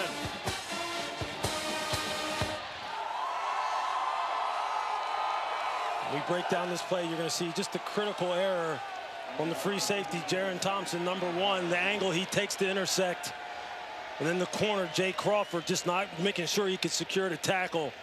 But man, what an absolute pinpoint laser again from Marcel Reed. That's Thomas's second touchdown catch in as many scrimmage plays for the Aggies. Point is up and good. And this game is tied at 21. He's just going to come off the line and run a slant. But watch the free safety, Jaron Thompson. Watch the angle that he takes on this slant. It's too flat initially. He doesn't go to the intersection point. And after that, there's no one behind there to chase him down.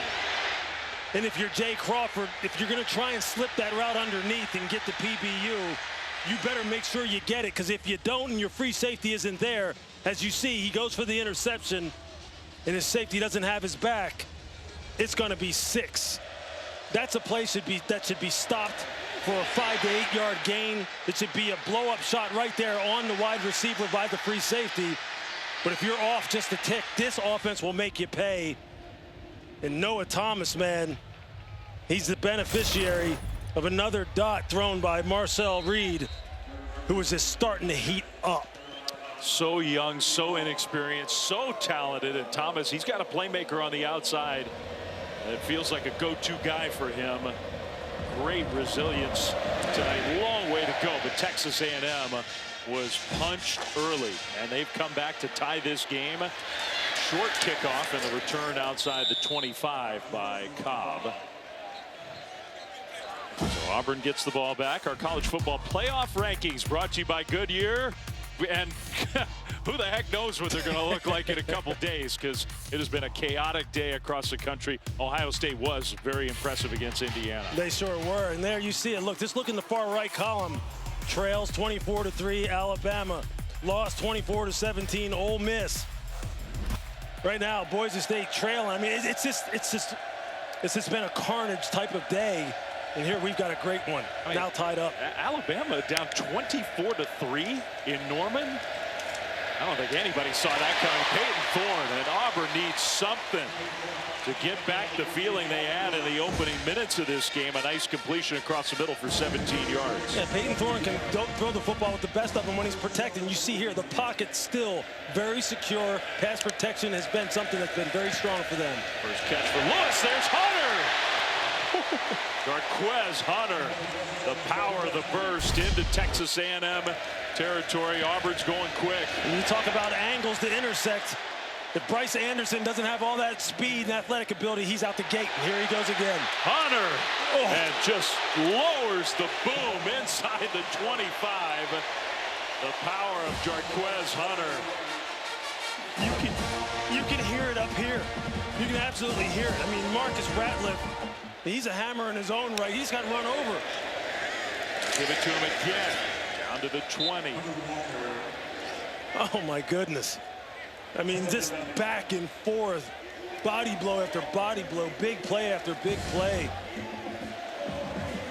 One of the big guys up front, that looked like Jeremiah Wright having to come off the field. He was banged up, offensive lineman for Auburn on that play. Hunter also came out of the game, maybe just sort of exhausted after those powerful long runs. So Percy Lewis comes in for Wright. 2nd down and 8. Handoff left side. What a job from behind. The tackle by Cassius Howell of Texas A&M. You just see him screaming right here off the edge. He's unblocked, just chasing down that outside zone from behind. And he says, look, I'm going to get you before you can get to the second level. Big play. Interesting. Auburn going quick tempo on 3rd and long. Thorne, penalty flag thrown, tried a back shoulder throw, out of bounds, incomplete. But I think A&M, they were a little disorganized there, and I think they were offsides. Offside, defense number 18 in the neutral zone at the snap. 5-yard penalty, repeat, 3rd down. You can tell Peyton Thorne doing a nice job of maybe just changing up when that ball is snapped. You see he claps.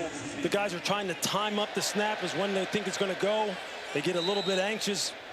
Peyton just holds it a tick and then they jump off sides. That's good by the quarterback. So now 3rd and 5. Big play here. Field goals have been anything but automatic for Auburn this year. That one-on-one at the top of the screen. Now Auburn moves. So that's going to take those 5 yards and put them right back. Start. Offense number 73. 5-yard penalty, remains 3rd down. And that's Lewis, who just came in the game. They've had to shuffle along the front with Wright out. And now Wright's going to come in and Lewis will come out. Just got to hold in there. You see Auburn using a double clap type of cadence, trying to get a look at what Texas A&M is stemming to defensively, see if they'll show their hand. Offensive lineman just got to hold in there. Maintain your composure. Still no Hunter on the field for Auburn. That's Damari Alston in the backfield alongside Peyton Thorne. On 3rd and 10, shotgun snap, throw over the top, and incomplete. Coleman tried to adjust to the ball, but it was too wide.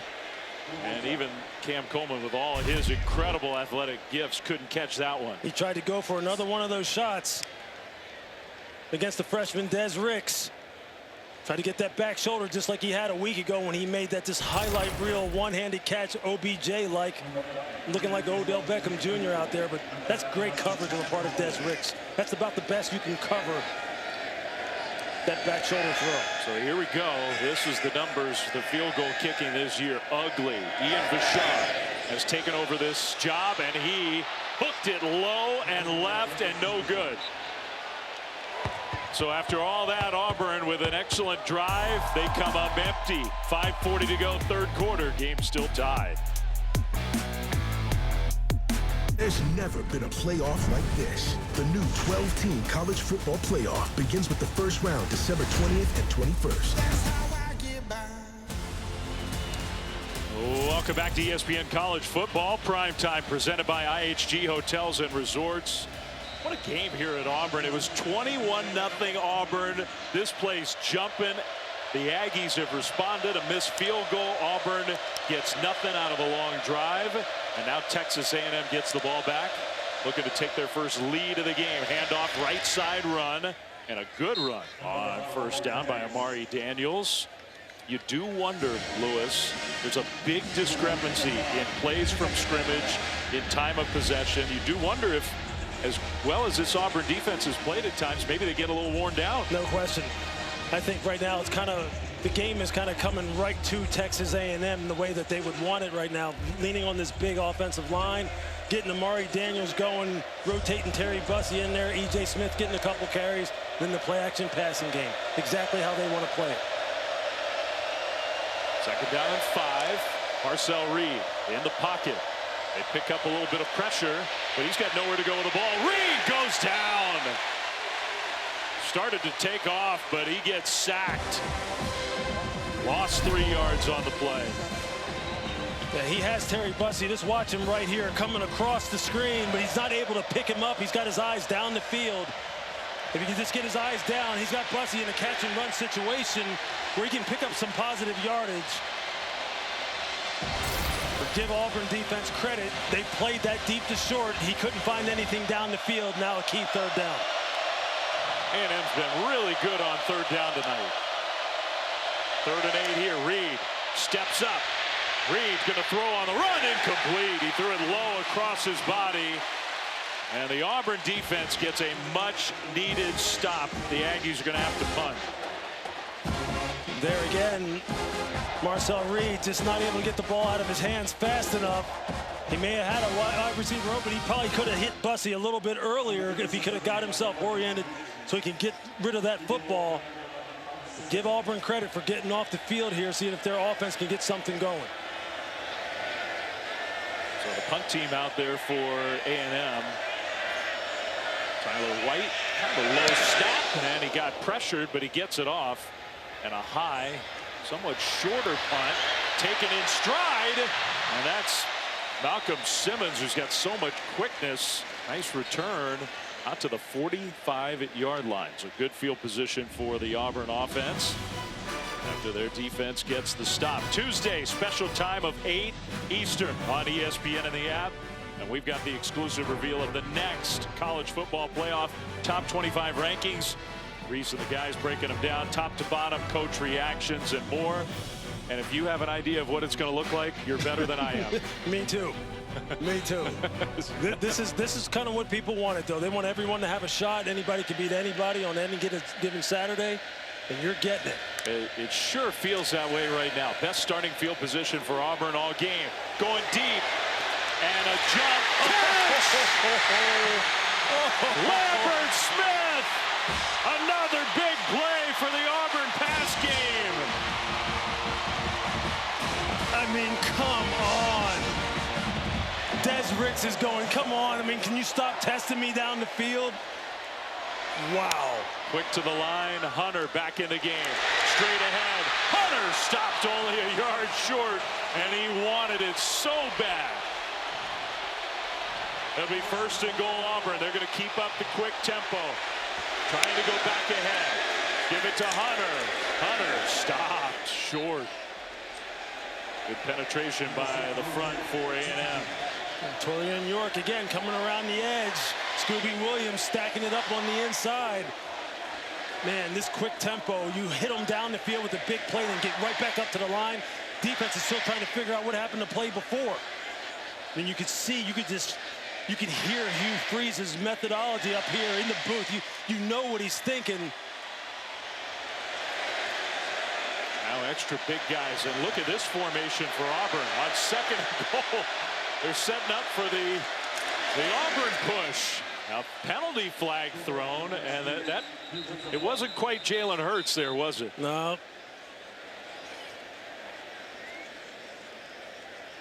And there is a penalty flag. This could be big. Got 2nd and goal at about the 1. If this is against Auburn. Offside. No. Defense number 15 lined up in the neutral zone. The penalty's half the distance to the goal. Repeat, 2nd down. That's big. And you see Rylan Kennedy, you see his hat. 10 man on the line of scrimmage. Just got to look down the line. Keep your head behind your hand. Put your hand right behind the football as you look inside at the line of scrimmage. Now here we are. 2nd down.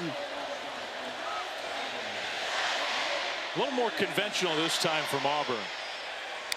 Thorne. Hunter. Touchdown!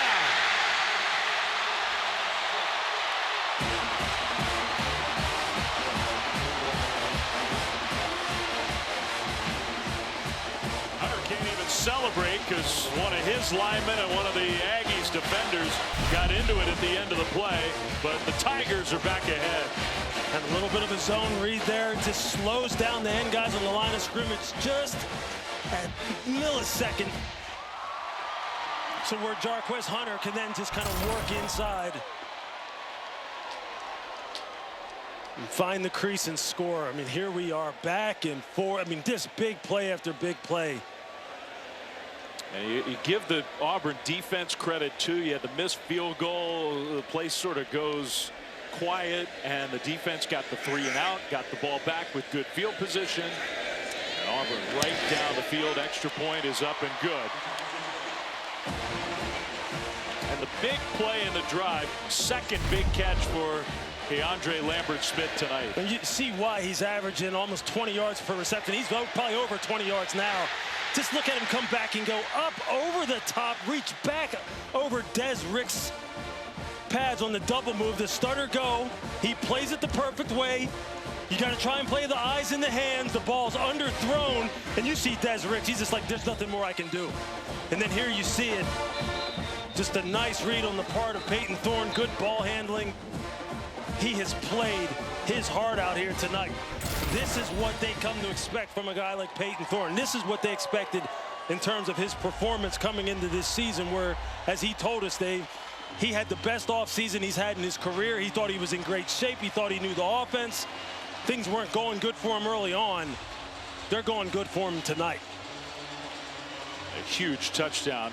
Quick strike from Auburn. 55 yards in 1:36 seconds. The big plays for Auburn in the pass game. 2 from Coleman, 2 from Lambert-Smith tonight. Those have been really, in a lot of ways, the story of this game.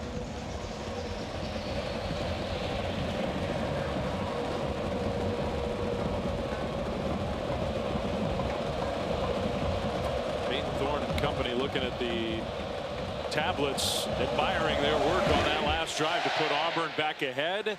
Kickoff into the end zone for a touchback. Let's go down to Chris. We talked with Peyton Thorne this week about the pressure he's put on himself to be on the field for the last couple games of his career. And his dad reminded him, if you hadn't been sat earlier in the season, this would be the best statistical year of his career. His dad, Jeff, a longtime head coach. He was at North Central and then an OC at Western Michigan. In 2019 was the Division III National Coach of the Year.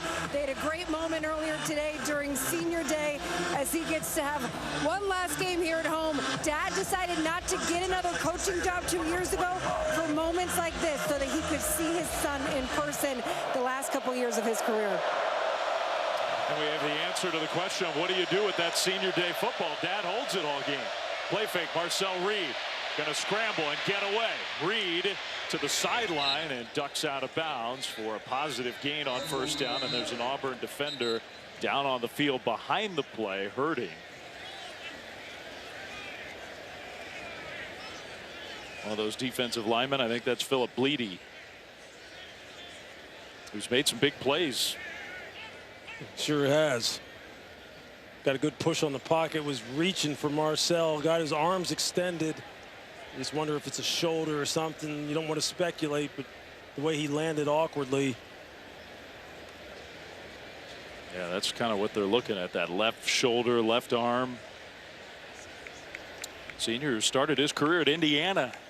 Indiana's been one of the stories of this wild college football season. Probably didn't think coming to Auburn he'd be leaving the team that'd be contending for a playoff berth as he moved into the SEC. Hopefully Phillip's okay. Yeah, his former team ran into a buzzsaw today up there at Ohio State.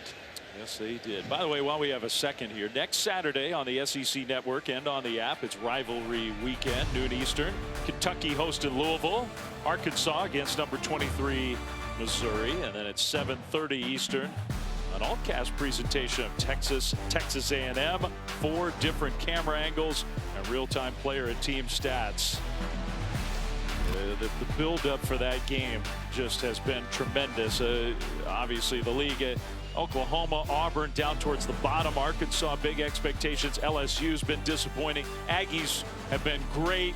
Alabama's in big trouble tonight. South Carolina's in a better position, I think, in terms of the playoff than maybe anybody has thought over the last few weeks. How about that? But you could see that was a football team that also just needed to put it all together. You saw it in their performance against Texas A&M a couple weeks ago.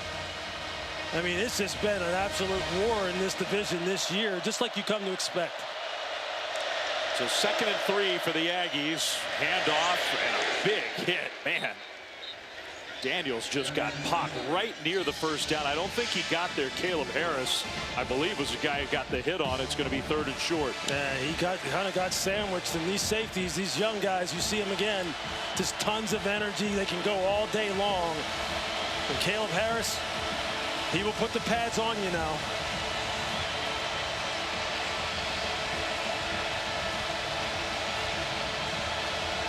A&M prides themselves on their ability to run the ball. They need a yard. Handoff. Daniels is going to get that yard and then some. Well, from his teammates, got pushed forward outside the 40-yard line. I think Crownover, the right tackle, carried him for a few extra yards. Sure did. Good blocking on the edge. Tight end Theo Melanostrom. Good block at the point of attack. Crownover, as you said, and then Amari Daniels just shouldering the load with this Texas A&M running game. He's been really good. Aggies down 7 again. They were once down 21 in this game, and now incomplete. Wow, he had Noah Thomas. Reed did. Just a little too strong with that throw. It'll be second down. Yeah, it's just a clean pocket miss on the part of Marcel Reed. Noah Thomas ran a nice route. Sold it like he was going across the field on maybe an over route, broke it back outside. He was wide open. You put it on him, that's another explosive play. Reed's been impressive. Very talented youngster, but on the road in front of a huge, loud crowd, having to play from behind again. Left side run on 2nd and long. That was a good second down play. Outside the 45, a gain of 5. There's Terry Bussey. You can see why they've made him a big part of the game plan, why they want to get him the ball. No doubt. Colin Klein, again, the offensive coordinator for Texas A&M, doing a nice job of just using what he has available. And we talked about it. They've lost some big-time running backs. They've had to move people around. They've had some changes at quarterback. They've settled in there. Changes at wide receiver. They've settled in there. And here, 3rd down. Huge play. 3rd and 5. Smith in the backfield with Reed. Takes the snap. Reed. Pass knocked down. Knocked down, incomplete. And guess who? Mr. Riddick got his hands on that ball. There he is again. These freshmen, man, they are just something else. You're going to see him standing right here in the middle of your screen, and then he's just going to drop out. Just going to keep his eyes on the quarterback and just spy him and just try and time up his jump perfectly. Had he come down with that, it would have been off to the races, maybe a pick-6 situation. I don't even know if Marcel Reed even saw him. That was interesting, too, because 3rd and 5, close to midfield, getting close to the 4th quarter. I thought maybe A&M would consider it a 4-down situation. Instead, they throw, incomplete, and they punt the ball back to Auburn. Fair catch right around the 11 by Simmons. And that will be the final play of the 3rd quarter. Auburn, desperate need of a big program-changing win. And they're 15 minutes away. And Jordan Hare leading number 15, Texas A&M, as we go to the 4th quarter.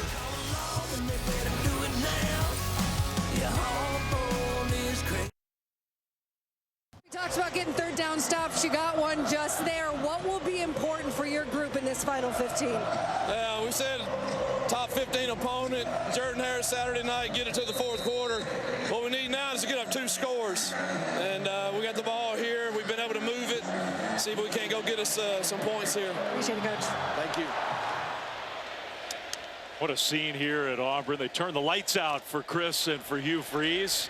Auburn starts without great field position, deep in their own territory, handed off to their star running back, Jarquez Hunter. Short gain on 1st down. A&M has not come from behind yet this year when trailing entering the 4th quarter. They need to do that to control their own destiny for a chance at an SEC championship. Well, that star-studded defensive line, this is when they've got to show up. They've got to start winning the line of scrimmage, putting them in 2nd and longs like they are now. And now it's up to the secondary in the back end. Make a play. Peyton Thorne sprinting right. And Thorne will deliver. Tipped up and intercepted. Intercepted by Texas A&M. And another Auburn turnover. B.J. Mays comes up with the ball after the deflection. This is just a nice job by Scooby Williams. Just watch him just float out, keep his eyes on the quarterback, just reading his eyes. And then when you get a tip pass, you just got to break on the throw. Somebody's got to come up with the play. And there it is. You see Peyton Thorne Just a little sprint right action. And then B.J. Mays, he's the beneficiary. We just said it, literally said it before the play started. The defensive line has to step up. The secondary has to come up with the play. That's just great team defense. Not a good decision on the part of Peyton Thorne. And now they're set up. First turnover of this night, but I say another turnover for Auburn. 8th interception of the year, 20th turnover lost by Auburn this season. A&M has the ball already in the red zone. And they fake the jet sweep. Reed is going to scramble. Reed can't get away. Good tackle in the open field there to save what could have been a big game by Jalen McLeod, or maybe even a touchdown. It sure was. Marcel's about to get out of the gate and maybe get that ball in the end zone. We've talked about it numerous times, the speed that Auburn has on the edges with their perimeter players like McLeod, like Riddick, Crawford. They've made play after play here tonight. Let's see if the Auburn defense can pick up their quarterback after a mistake. Daniels gets the carry and going nowhere. Wow, he got popped in the hole and lost yardage on second down. That time it was 22, Isaiah Rakes. You're going to see him with a quick swim right there on Cam Dewberry, the guard, and he gets in the backfield and is able to track that ball carrier down. That's how you do it, big man. The transfer from Texas A&M. There you go. There you go. I mean, that's a big-time play now here. A key third down in the red zone, where, again, Marcel has proven that, look, his dual-threat capabilities are a problem down here. Thomas in motion. He's got 2 touchdowns. Pressure comes. They throw the slant, and it's incomplete. Barber had it, dropped it, and I don't know if he was concentrating on turning it upfield or what, but it's incomplete in 4th down. Well, you're going to see Eugene Asante. He just comes in and really speeds up the process there for Marcel Reed. He's not able to put a nice, easy, catchable ball out there to Barber. He's still got to make that catch. So that was an excellent job by the Auburn defense. After the interception deep in Auburn territory, they force the field goal try. 32 yards for Randy Bond, who's been outstanding. Snap and hold, and that kick is up, and it is booming on through. So the Aggies get the turnover and turn it into 3. We've got a 4-point game. Key play was the interception by the Texas A&M defense. No question about it, but if you're Hugh Freeze right now, you're going over to DJ Durkin, your defensive coordinator, and you're going, thank you. Sudden change, that's what you've got to hold them to. Great response for Auburn.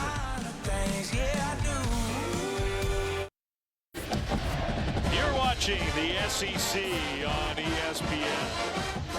In a lot of ways, this is what the SEC is all about. A 1-5 team in conference play. Auburn playing their tails off tonight and making it very tough on a team with huge stakes. Texas A&M, a field goal by the Aggies makes it a 4-point Auburn lead. The kickoff into the end zone, touchback. Auburn's offense back out on the field. Why are the stakes so big for Texas A&M? With a win, 33% chance, basically beat Texas, and we know you're in the SEC championship game. With a loss, the odds are a little better than they were at the start of the night, but still, if they lose, their chances of playing for an SEC title almost disappear. Game day is going to be in College Station next week.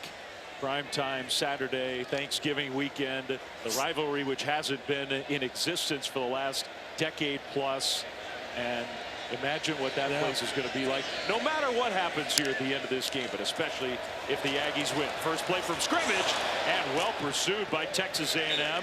Simmons, who's got so much speed and quickness, slipped. A lot on the line. And he slipped because B.J. Mays really did a nice job of setting the edge as the nickel, as the man on the line of scrimmage, wouldn't let him get on the perimeter, trying to put his foot in the ground and get the ball up inside. Good team defense by A&M. Good point. And that's huge for the Aggies. It's a loss of 3. So 2nd and 13. No Hunter. Thorne in the pocket. Pressure. Thorne will get away momentarily, going backwards, and heaves it out of bounds. He did well to avoid the sack, but now it's 3rd and very long. Yep.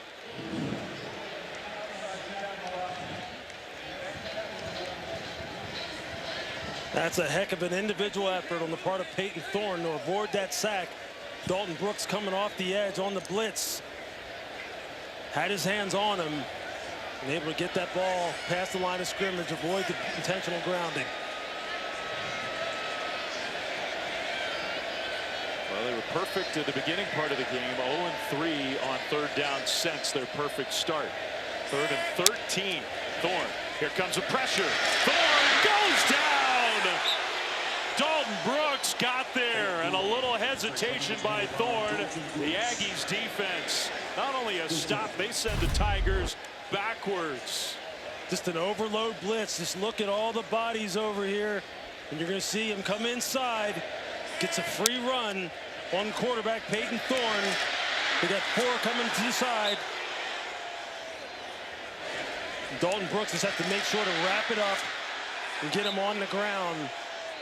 Defensive coordinator Jay Bateman really deciding at this point, hey, look, this quarterback's been too comfortable. Oh, my goodness. Another horrible punt from Chapman, who did get pressured, but that's the second one of the game. This was more of like a duck hook as opposed to a shank. And what is going on with their excellent punter? Great field position for the Aggies when we come back.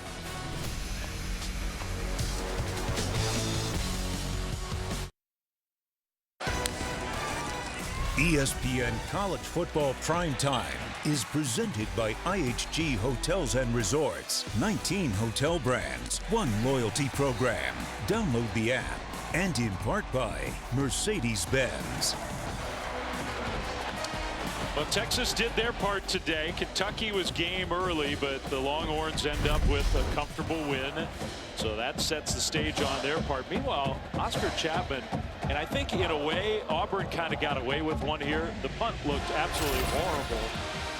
It did end up going 31 yards, so it wasn't a 10-yard punt. I just don't understand what he was trying to do there. You just got to boom that ball out of there and see if you can flip the field. You're giving Texas A&M the ball on the plus side of the 50. That's just not good. That shouldn't happen.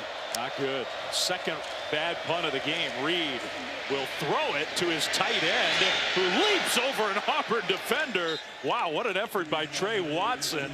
That play looked doomed, and instead they get 4 yards. And they've been trying to get the tight ends more involved in this offense. It started a week ago. And here you're going to see him just hurdle Sylvester Smith as he comes up and tries to go low on him. I mean, Trey Watson is 6'5", 250 pounds. He's a big boy now, a good athlete. 2nd and 5, A&M. On the Auburn side of the field, down 4. Hand off and just stuffed. Amari Daniels, no gain.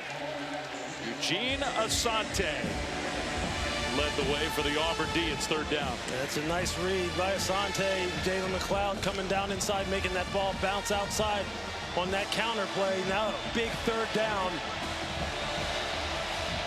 And if you're DJ Durkin, what do you want to do here?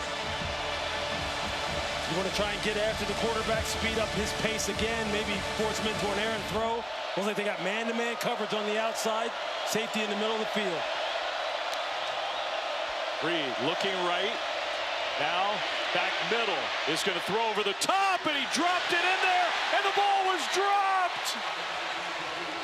Mellon Ormstrom, the tight end, had it and dropped it. That would have been a huge gain and a 1st down, and DJ Durkin is going, yeah, we got him to drop the ball. Made it look like they were going to play some man coverage, dropped out, only rush 3, covering with 8. And you see Marcel Reed can't throw in any better of a ball.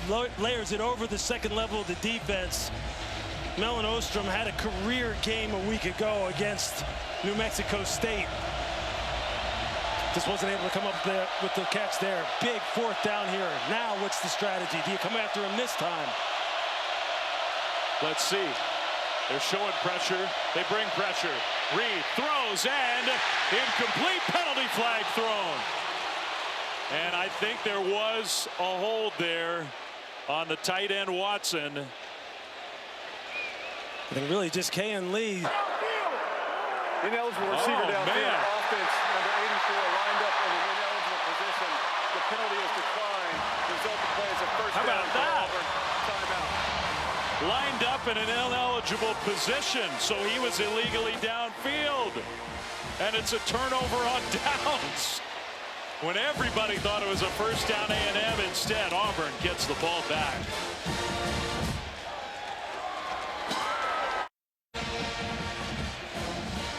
See here, you see this man circled in the head man on the line of scrimmage, Ja'Day Walker. He has to be back off the ball because with him being on the line of scrimmage, he makes the tight end, number 84, Trey Watson, ineligible. Just got to be careful as far as how you line up to make sure that the eligible receivers are in an eligible position. So back-to-back drives. A&M started at the Auburn 15 and then started at the Auburn 45 and gets a total of 3 points out of it. Meanwhile, their defense is starting to make big plays. Scooby Williams for a huge loss on first down as Thorne goes backwards and loses 4. It's a nice job by Scooby Williams out on the perimeter. Every single possession matters now. Every play matters. Field position is going to be a big part of this game. A&M also, A&M fans at least have to be thinking about 2 drops on those last 2 possessions, both on third down plays. Thorne scrambling right. Thorne is going to run and go out of bounds and runs into some water coolers over there. Falls down. Gets back up, is looking for a flag. It's not going to be thrown. It was close. You see Nick Skirton coming off of his blind side. He feels the pressure, escapes out to his right. Ooh, that could have been a penalty. Absolutely, Albert Regis gets the hit on him out of bounds. A&M got a break there. Now. Rule against the runner was at about the 40-yard line, third down. Okay. So it's third down and more than 10.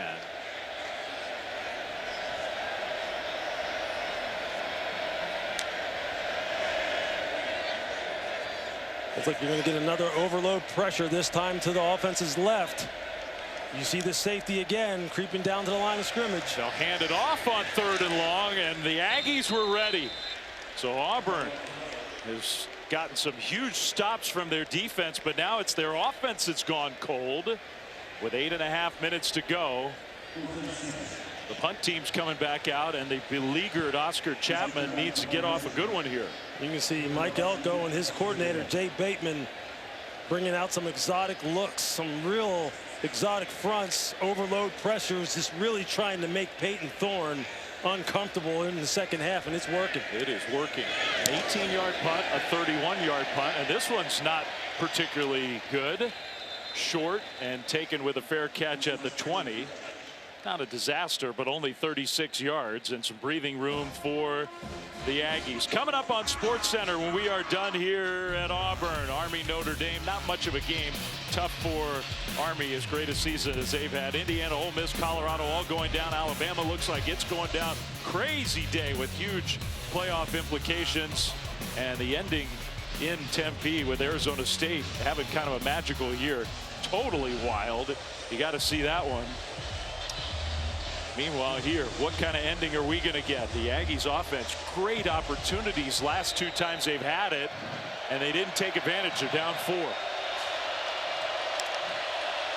Now they have a long field ahead. Starting at their own 20. Reed fakes it, and now he's going to run. Marcel Reed puts on the moves, and Reed got tripped up. Otherwise, we might have had a foot race toward the goal line. Gain of 15. There you see that zone read. He's just reading that end man on the line of scrimmage. If he crashes down the line of scrimmage, I'm just going to pull it and get out there on the edge and do what I do best. Or rather, do what I do very well. He does a lot of things well. He sure does. That's why I don't want to limit the young man. 1st and 10 Aggies. Play fake. Here comes the pressure. Reed is going to throw it away. Now, I don't know. He got it past the line of scrimmage. I don't know if he got outside the tackle box. Maybe there was a receiver somewhere in the neighborhood. They're going to throw the flag. That's going to be intentional grounding.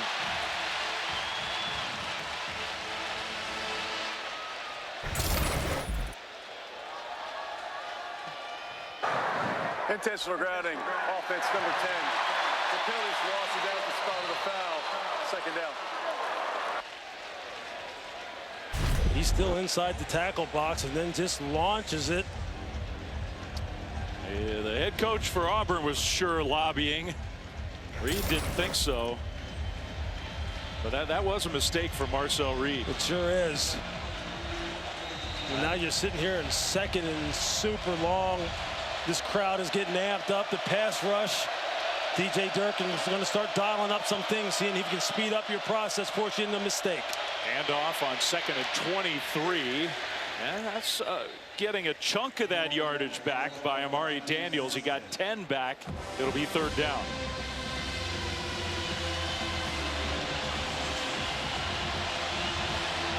It's a big stop here, a big down and distance here for this Auburn defense. You got them in 3rd and long like this, 3rd and 14. You just got to make sure you give them nothing cheap behind you. Make sure you secure the tackle. And if you're A&M, you got to get a catch and run situation. Reed in the pocket on 3rd and long. Throws and it's caught.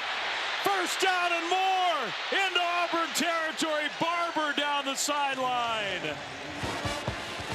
Jabri Barber, who dropped one in the red zone a couple possessions ago with a huge play, 36 yards. And just watch Jabri Barber working from the left to the right. You're going to see him sneak right in behind Austin Keys, the linebacker. If you're Austin Keys and you're just playing spot drop zone coverage and you don't look up anybody coming into your area, that's what happens. He runs right by you. The quarterback looks you off, and they get the catch and run that I was talking about. Now they throw a little wide receiver screen to Bussey, and he gets just to the 3rd and long conversions for A&M in this game. That was big. And you can see what DJ Durkin was thinking. I'm going to drop 8. I'm going to try and play this top down, keep everything in front. But again, if you're a 2nd level zone defender and you don't look up the patterns as they come into your area, that's what happens. They run right by you. That clock winding down. Under 6 minutes to go. 4-point game. Reed across the middle to his tight end Watson again. And that's going to be real close. I think he got enough. He did. That's a 1st down, Texas A&M. A&M really working this zone coverage that Auburn is using right now. They've gone some drop 8. They've played some traditional cover 3. They look like they've been trying to play a little bit of, maybe a little bit of cover 4. And it's just not working. Marcel Reed is cutting it apart. They're finding the open receivers. The receivers finding the soft spots. One of the biggest 5 minutes for Texas A&M football in a long time. Marcel Reed. And the Aggies offense on the move. There goes Reed inside the 20, 15. Bounces it left side and gets dragged down. The open field tackle by Kayan Lee, but he got 11. Here they play a little bit more man coverage. Underneath, defenders turn their back. Marcel Reed goes, you can't see me, I'm running. I'm just going to take off. Before you know it, I've already got 10, 15 yards before you turn around and realize I've broken the line of scrimmage. It's just a nice job of A&M just taking what Auburn's given them. Good point, because he made that decision quickly. He sure did. He recognized man coverage, took off. He's going to keep it again. Reed slipped and kept his balance, sort of stumbled forward and got a little positive yardage on 1st down. That's such a good job by Jaron Thompson, the safety, coming from depth and turning Marcel Reed back inside right there. He figures, I'm not going to sit and wait for you to put a move on me and make me look silly. I'm just going to turn you back inside as big Isaiah Rake's on the ground. Yeah, Reed got up sort of limping, so this may help A&M with a stoppage in play to let Marcel Reed kind of get himself put together with 4:11 to go. I mean, look, it's Mike Elko's first season at A&M, and it's been a really good year for Mike and the Aggies. Super positive year after the disappointments of the last few seasons. Dave Fleming, Louis Riddick with you. So no matter what, it's a positive season for the Aggies. But this is 4 minutes to have a chance to make it a special season. Yeah, and you know what? Honestly, I would say, look, they have no other option but to win this football game. I don't think anyone would look back on this season and consider it a success if they didn't win this football game, because it's right there. It's right there for them to take. Every team wants to put themselves in position to where, right, that they control their own destiny. And here it is, right? I mean, you found your quarterback of the future. You've got a good defensive line. You've got some playmakers on the perimeter. You got to take advantage of this thing. I mean, isn't that amazing? They haven't won a conference championship. Sure this is. proud program with all the great players they've had since 1998. And you take a visit down there to College Station, fantastic, second to none facilities, gigantic stadium, super home field advantage. They got a lot of stuff going for them, man. A lot of good stuff. 4:11 to go on the road. They were down 21-0 in this game.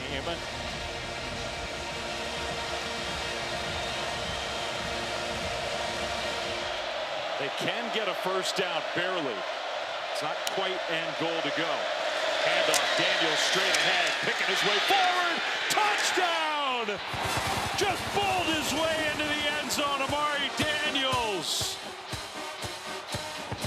And Texas A&M has its first lead of the game. He knocked Jared Thompson backwards.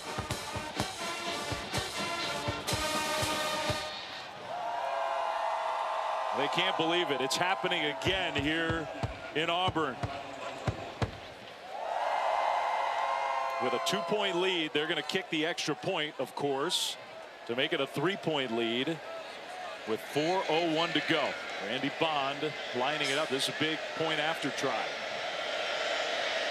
In college football, even with a good kicker, we don't take any of these for granted. Extra point up and good. Wow. 31-28 A&M. You're just going to get this. Double team, block back, pull, and watch the blocking at the point of attack on this counter.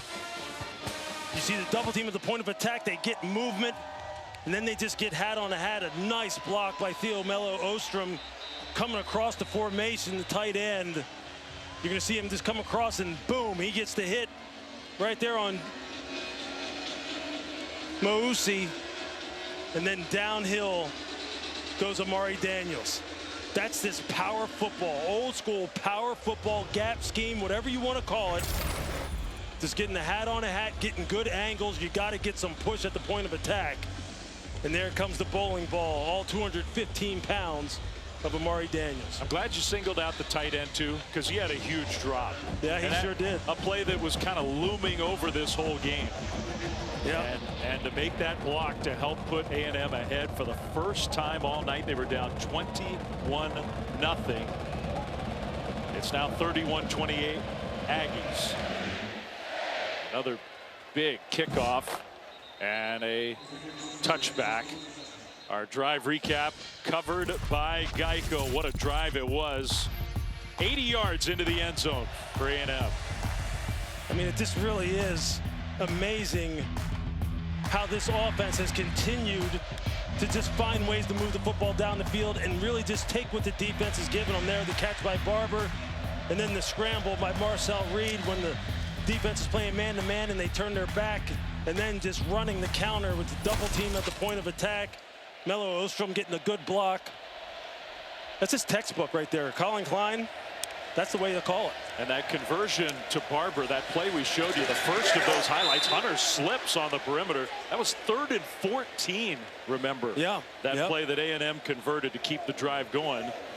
Meanwhile, for Auburn's offense, Lewis, they've outscored Auburn. A&M has 31-7 since early in the second quarter. Auburn scored touchdowns on their first 3 drives. They have 1 score total since then. And off again, and just nowhere to go, just straight ahead into the line. And Auburn fans are cranky. The time is now the friend of the Aggies, under 4 minutes to go, and 3rd and long. Yeah, look, as Hugh Freeze told us, we have to make some plays on the outside. And Auburn tried to go so fast, and they are the ones that moved early. False start, offense. Number 8 was never set prior to the snap. 5-yard penalty, 3rd down. There also was another flag sort of back in the secondary. I wonder if they missed that one. A&M had too many players on the field, I thought. They sure did. Everyone hadn't gotten off the field.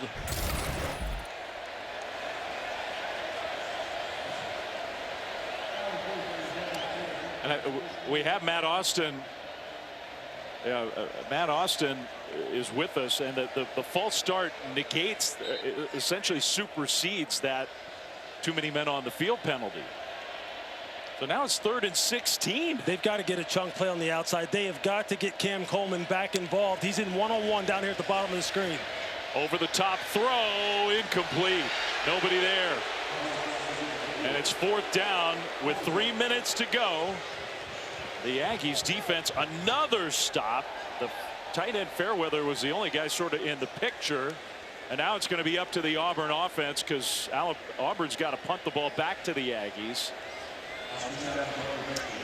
-9 yards in the fourth. The fourth quarter has been a disaster for Auburn this year. It sure has. And you can see the game plan for Texas A&M as far as their blitz package is starting to heat up. Peyton Thorne, maybe it's caused Hugh Freeze to kind of dial back the shot plays on the outside, wondering if he can protect them. But they've got to get their wide receiver core involved in this football game somehow. If they get this ball back, you've got to get the ball back to Cam Coleman. You got to give Keandre Lambert-Smith a chance on the outside. They may not get another chance. That's what I'm saying. If they get the ball back. Yeah. We're not quite to the point where 1 first down means A&M can just win this game, but we're close. And Marcel Reed, you've talked about him all week long, how impressed you are since he threw that pick early in the game, which you're on the road. Massive pressure on this A&M team with what's looming next week. Look at the response after the interception. I mean, he's just got uncommon poise and maturity for someone who's so young and still so green as far as his career. Masterful performance considering the circumstances and the conditions. Auburn's defense needs a play, and now the ball's on the turf. Well, that helps. Timeout quickly by Hugh Freeze. Now, that's huge. I mean, that's just on Marcel. He just takes his eyes off the ball. He just knows he has to carry out the play action fake, and he just drops the ball. I mean, that is exactly what Auburn needed. Right as we were just singing the praises of the young quarterback. An unforced error. You know it's getting cold. That ball starts to get slick. Your hands are getting cold. You've been out here 3.5 hours, however long this game's been going on, and just one little slip up in terms of your concentration, and it can be catastrophic, man. You see Mike Elko is pacing the sideline, just thinking, just lock in, guys, lock in. We got 2:52 on the clock. Because now, you know, you have that negative play, and you might sort of need to go into conservative mode now. Just make sure Auburn uses its timeouts, because you're on your own side of the field with 2nd and 17. We'll see. Yeah. And if you're DJ Durkin, look, you're trying to get after this football. You're trying to set your offense up in plus territory without giving up a big play, trying to get this ball out. Reed keeps it. Reed, left side run. And another Auburn timeout after a gain of maybe 4 yards on 2nd and long. Auburn has called their 2nd charge timeout and a half. It's 30 seconds in length.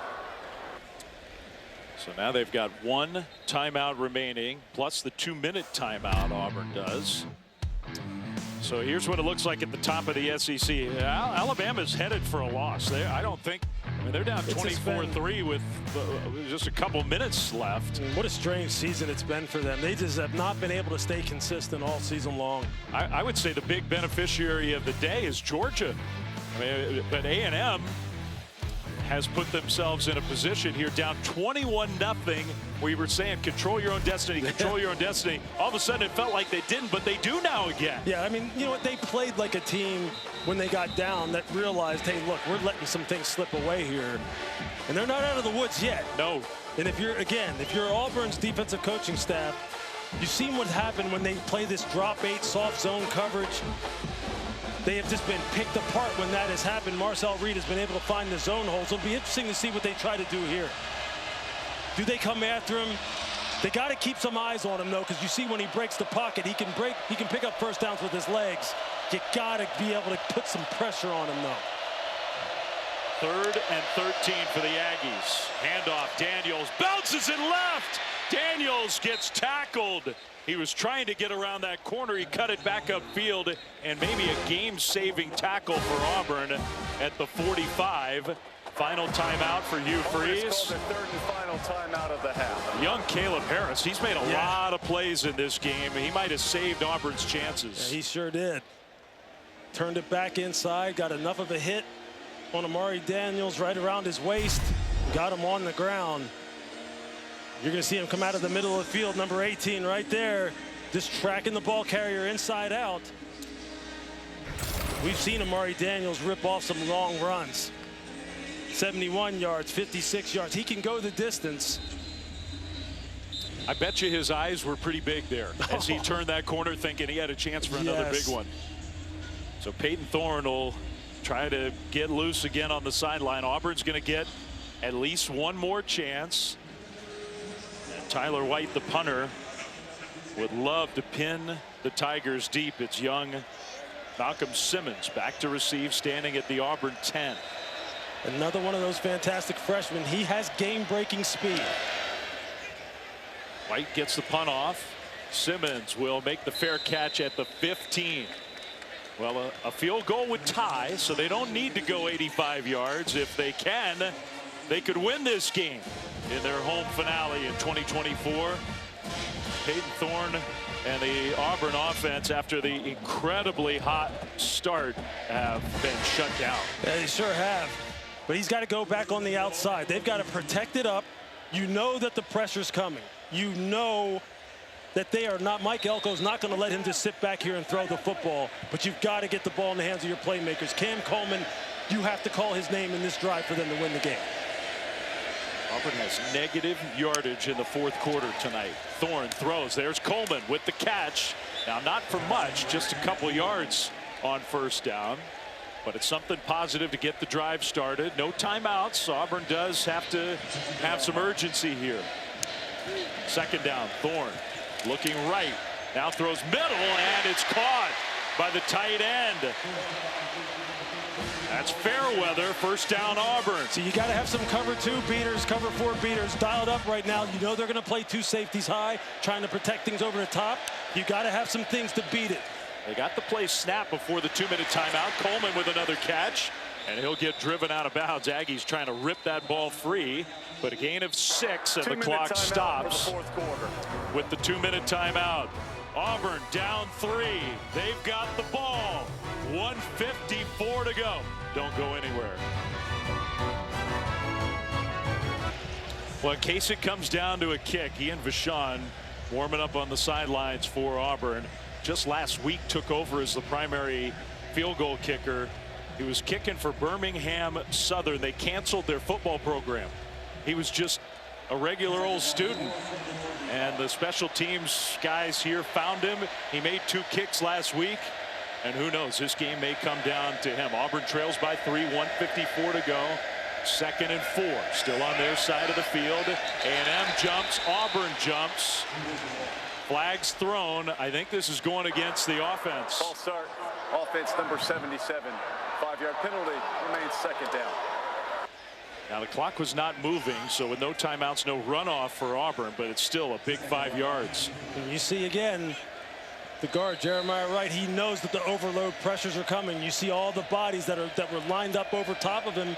Mike Elko continuing to try and put the heat on Peyton Thorne. 2nd and 9. Thorne under pressure, rolling, throws on the move into traffic, and it is incomplete. Out of bounds. Intended for Lambert Smith. Ruling on the field is an incomplete pass. 3rd down. 3rd and 9. Look, Keandre Lambert Smith was really trying to keep those feet in bounds. You're seeing him. He's trying to toe tap along the side. I'm not so sure he wasn't in back. Hard to see where his feet are right there, but that was a lot closer than it looked. He was walking that tightrope. Incomplete pass on the previous play is under video review. I was going to say, looking at it up here, he was close. So it's a huge play, so they got to look, and they will. Trying to get a better look at it here as you see him working back to the ball. That left foot's in bounds. Oh, wow. Wow. Did he have the ball while those toes were still down? That's the question. Or did the feet leave the ground before he had it? They definitely have to really take a close look at this one. Whoa, what an effort This one, it's hard to see. Feet are still on the ground. Feet are still on the ground. Ball's not ball. Now he has it. It's hard to tell if his feet had come off the ground. Ooh. I mean, the call on the field was incomplete, out of bounds. I don't know if you can overturn that. Maybe you can see it here. Maybe our best chance to look. Feet down. Does he have the ball right there? Matt Austin is with us. Matt, you think we have enough potentially to overturn that call? If the receiver stuck the catch and controlled it as soon as it got into his hand, I think there's evidence that his foot was still on the ground. He only needs 1 foot, remember. Yeah. Yeah. Now it has to be clear and obvious to overturn. Look. Yeah.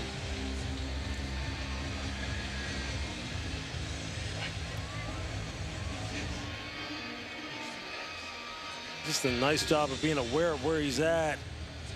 I think he might have that right foot like still be on the ground right there. I think Matt's right. Let's see if the officials agree.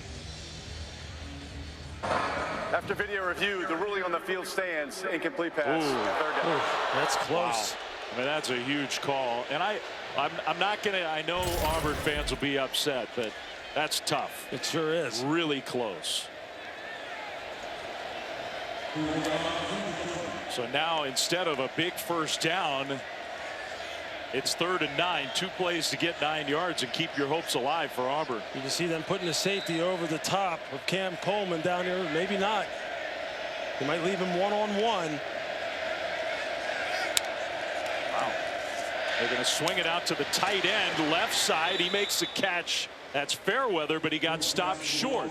So now 1 play for Auburn's hopes to stay alive. It's 4th down and maybe 2. Cam Coleman was wide open. If he throws it to Cam Coleman, it's a touchdown. Now Texas A&M has called their first charge timeout of the half. It's 30 seconds in length.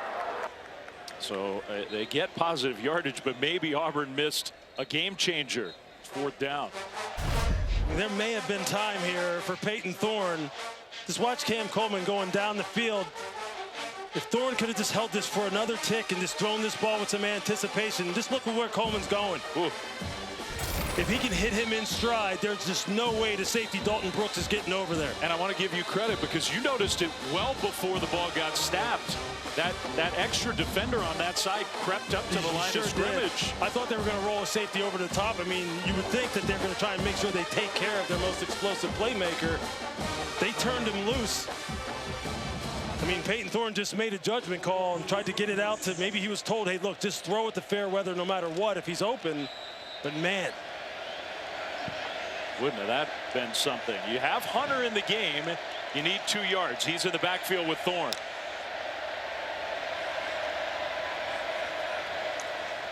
Play clock.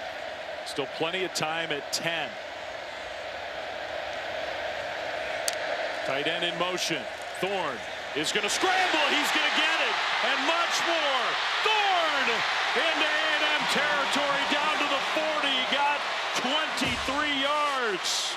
Same thing that happened when Texas A&M had the ball. When Marcel Reed took off against man coverage, Peyton Thorne recognizes the same thing and takes off. Hunter handoff straight ahead. And he gets 4 on first down. There's plenty of time in terms of getting in field goal range.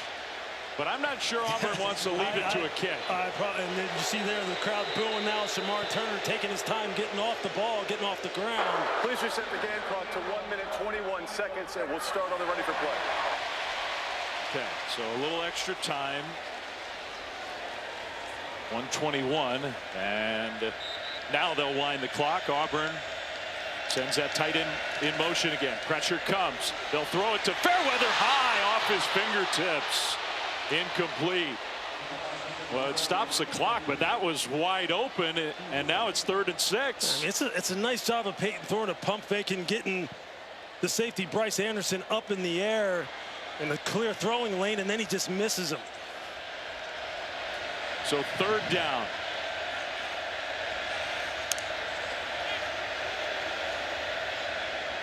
Again, keeping an eye on those safeties. You just don't know what Hugh Freeze is telling him in the headset where he wants him to go with the football, trying to give him some pre-snap intel as to what the coverage is going to be. Play clock down to 3, down to 2. 3rd and 6. Swing it out right flat. Hunter with the catch. Hunter toward the sideline. He'll get there. First down, Auburn. Just enough. Down to the 30 with 1:09 to go. What a smart play. Second and third level defenders are dropping well beyond the sticks to line the gain. He says, look, I'm just going to bet on my guy Darquez Hunter being able to catch and run and pick up the first. Great decision by Peyton Thorne. Down 3, 1:09 to go. Handoff, Hunter. Hunter, nice cut. Hunter inside the 20. And he gets another first down.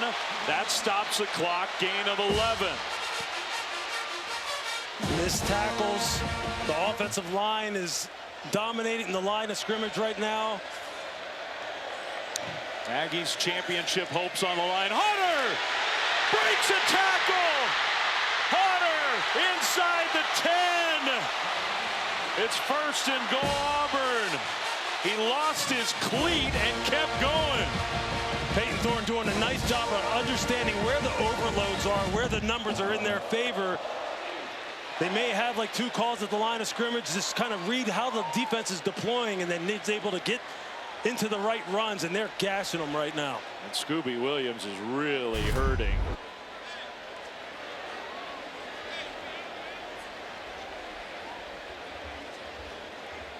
Missed tackles. Oh, Scooby, he got his right knee caught. Gosh. You're going to see here as he spins, as he gets him on the ground. Right there. The right knee, the leg gets caught underneath him. Oh. You can tell he is in pain. Kid from the state of Alabama. You know how much this game means to him. 50 seconds left. A&M up by 3. They were down 21-0. If you're just joining us late, Auburn got off to an amazing start tonight, hitting big plays from the start.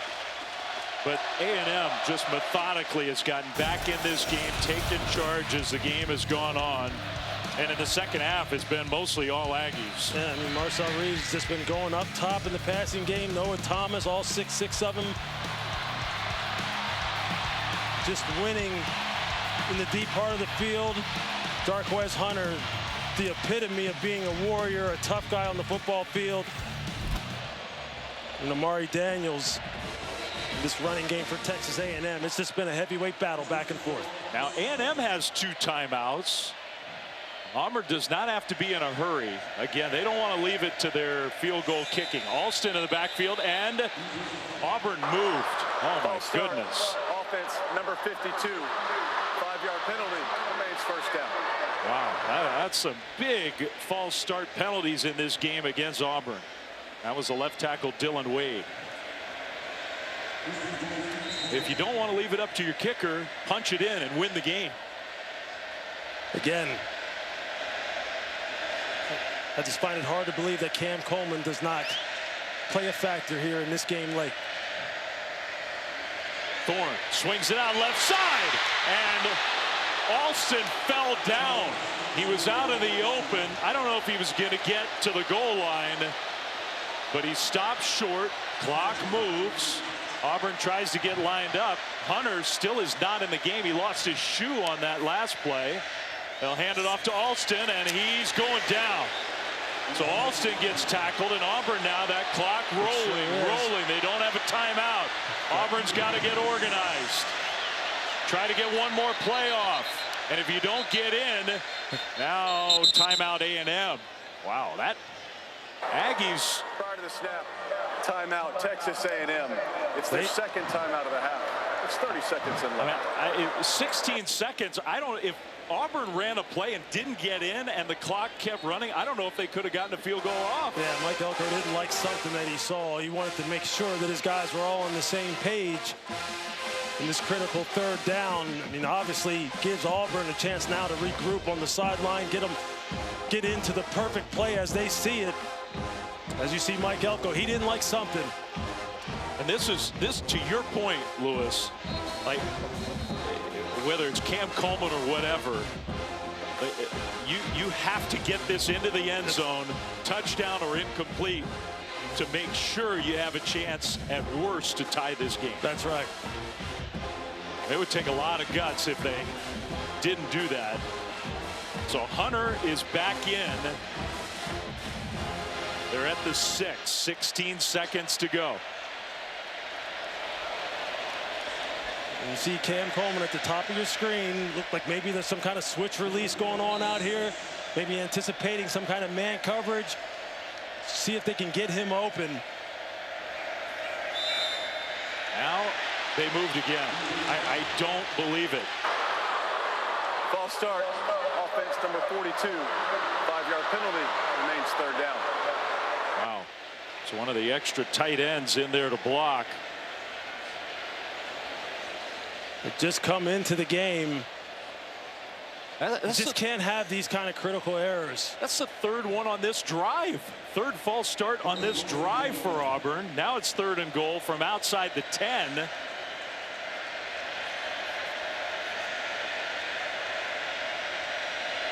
With still 16 seconds left and no timeouts. Thorne can't get sacked. Thorne being pressured, looking toward the end zone, and he throws it away with under 10 seconds to go. And now quarterback was outside the tackle box. The pass would be on the line of scrimmage. Incomplete pass. 4th down. It's going to come down to the young man who was not the kicker at Auburn very recently. Ian Vachon is going to try to tie this game. Field goal kicking has been a disaster for Auburn this year. They've missed 9 kicks. They're under 50% as a team. This one from 29 yards to tie the game. Low snap, kick up, kick is good. He made it. I don't care if it was from 29 yards out. That's a pressure kick. That's so good. Good for him. I did not think it was a great snap. It was a good hold. We're 5 seconds away from overtime. Clean operation. He gets a good kick on it right down the middle of the uprights. What must Hugh Freeze have been thinking as that was unfolding? Oh my goodness. He's probably still thinking about all those self-inflicted penalties, false starts, just making things more and more difficult. And you know who was the holder, by the way, who struggled so much punting the ball? Oscar Chapman. That's a clutch play. I mean, it wasn't a horrible snap, but it was just low enough to where if it wasn't a good hold, it could have ruined the whole thing. It's a game of inches, man. A game of inches, especially when you're talking about high-level football, high-level competition. What an incredible game. What a game. Incredible. 21-0. A&M comes back. They take their first lead late in the 4th quarter. Auburn's offense looks down and out. They're being pressured. They're making mistakes. And they go 74 yards in 2.5 minutes and tie the game. So barring something totally crazy here, we're going to get overtime.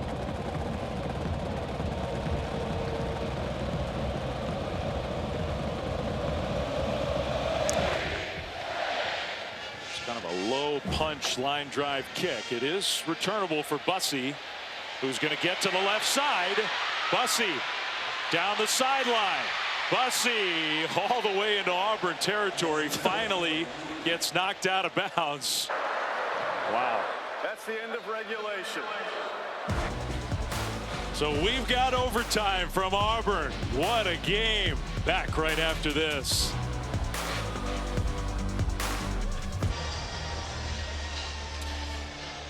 Dave Fleming, Lewis Riddick, Chris Button. We've got a heck of a game here at Auburn. 31-31. We're going to overtime. And before we get started, let's send it down to the field. Our referee, Jason Autry.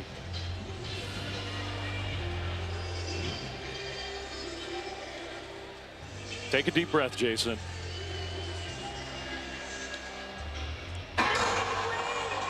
Captains, great ball game to this point. We're going to go into extra periods.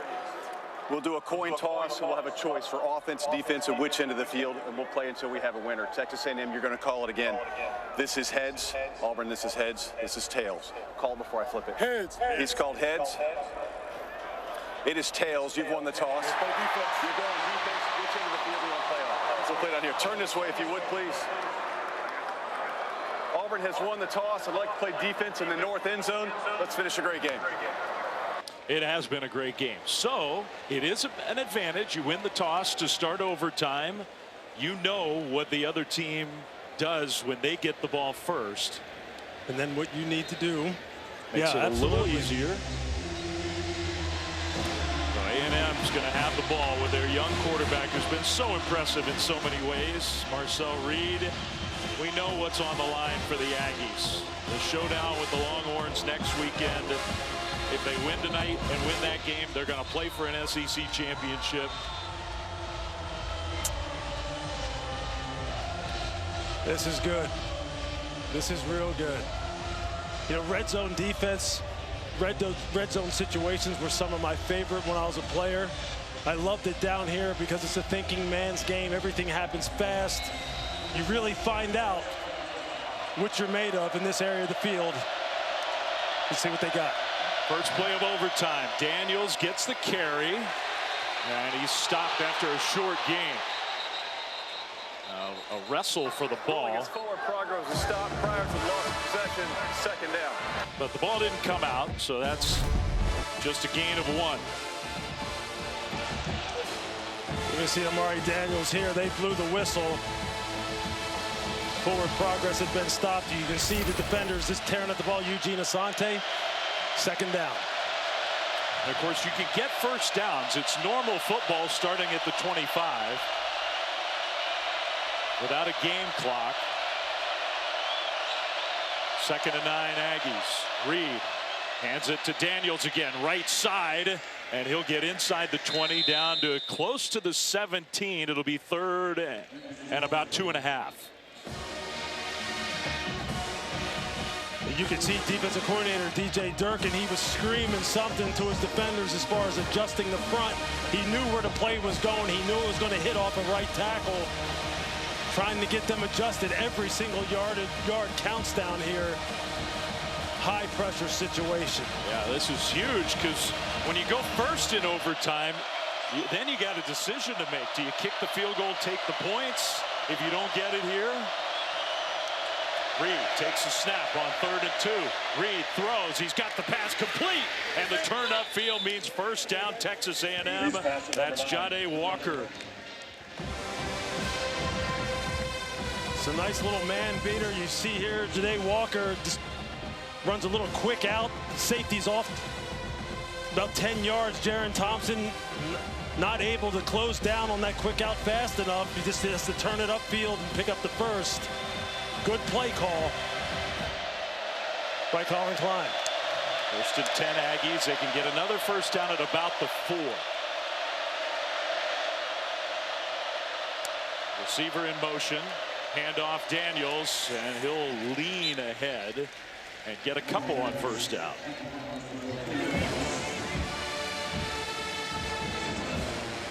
Going back to the weak side counter game, leaning on that big offensive line, man. I mean, you've been out on this football field now for almost 4 hours, playing a lot of snaps, man. You just got to lock in. A&M's run 83 plays from scrimmage. It's unbelievable. You got to lock in, call on all your reserves.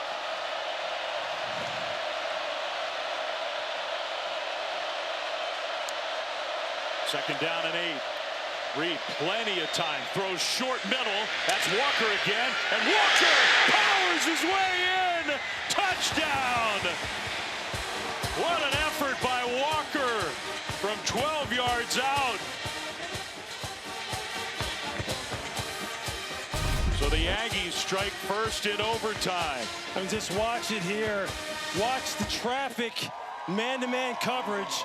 Watch how he just uses the natural picks and the distortion here in the traffic that the corner, Jay Crawford, has to work through. And then Marshall Reed finds him, and then at the end, yeah, the tough run after the catch. I mean, that's just a great individual effort, but a great play call in terms of its design against man coverage. Yeah, well drawn there, just to show what made that play happen. Bond, extra point, up and good. So the freshman quarterback finds Walker, and A&M up by 7 in overtime. I mean, this is a man beater. Just bring him on the shallow cross, and you see Jay Crawford trying to work his way through traffic, and then he's not able to get him on the ground. Today, Walker with the individual effort, able to drag Jaron Thompson into the end zone. You see here, you got 2 defenders. You're thinking, we're going to get him on the ground, live to fight another down. But Walker goes 6'5", 205, 210. You can just see right there from that angle how long and angular he is, and he just drags the safety into the end zone. Great play call, great execution, and then the individual effort at the end.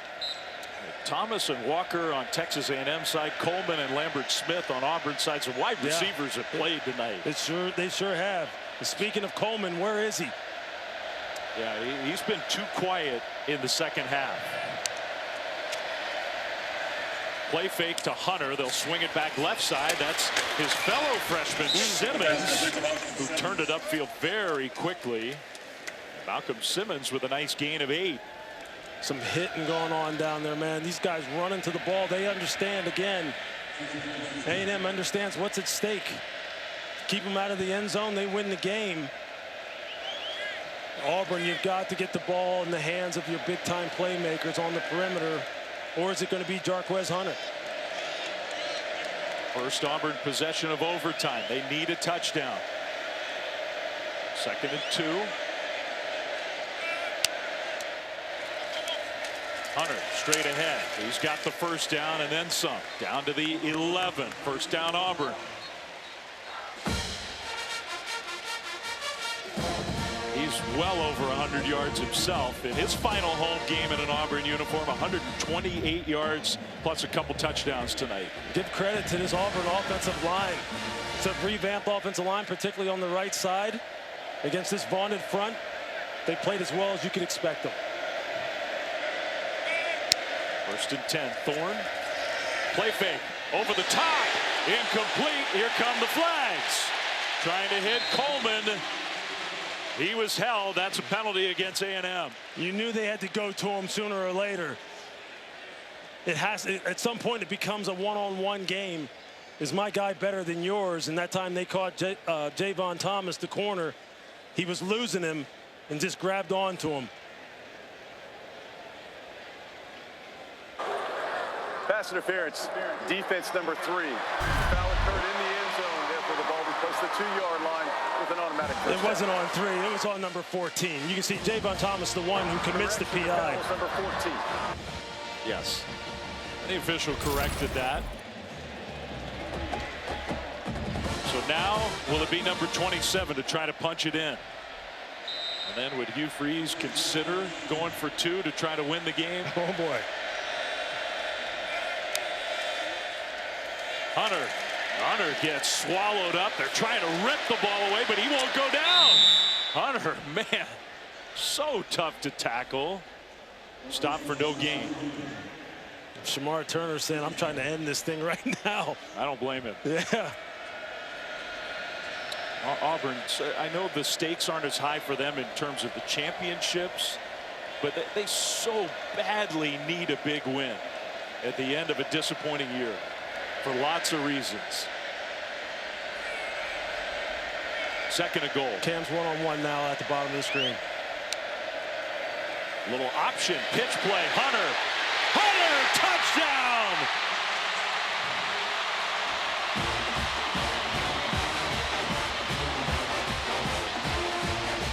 And they're sending the kicker out. You're the home team. I don't blame Hugh Freeze, but an extra point away from sending this one to double overtime.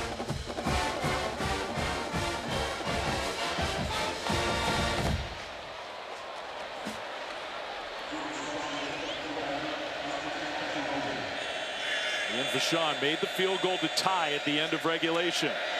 Kind of low snap, kick up, And good. Tie game. We go to another overtime period. Who wouldn't want a little more of this? I mean, this is a great play design. You got block down, an arc block, and then you just see the pitch to Jarquez Hunter, and they've got the edge. They've got the angles on everyone, and then he just turns it back up inside, just finds the lane. And once he gets ahead of steam going downhill, it's all she wrote. Texas A&M has elected to go on defense for the second overtime period. We'll play the south end of the end zone, into the stadium.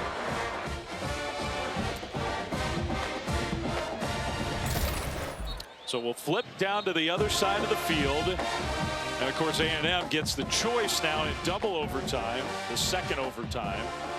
And they will put the defense on the field. So Auburn will have back-to-back possessions. And just as a reminder, once we get to the second overtime, if you do score a touchdown, by rule, you have to try for two. You have to go for two. You can't kick any more extra points. That's you can right. still kick a field goal in this second overtime. The stakes get higher and higher. The A&M defense made a ton of plays in the second half of this game to make life very tough on the Auburn offense. But if you give Auburn credit, the late game drive to tie it up, and then the overtime to punch it in the end zone and keep their hopes alive. Aiden Thorne and company, they start on the south side of Jordan-Hare. From the 25, 1st and 10. Second overtime begins. Thorne going to throw. Now he's going to run it himself.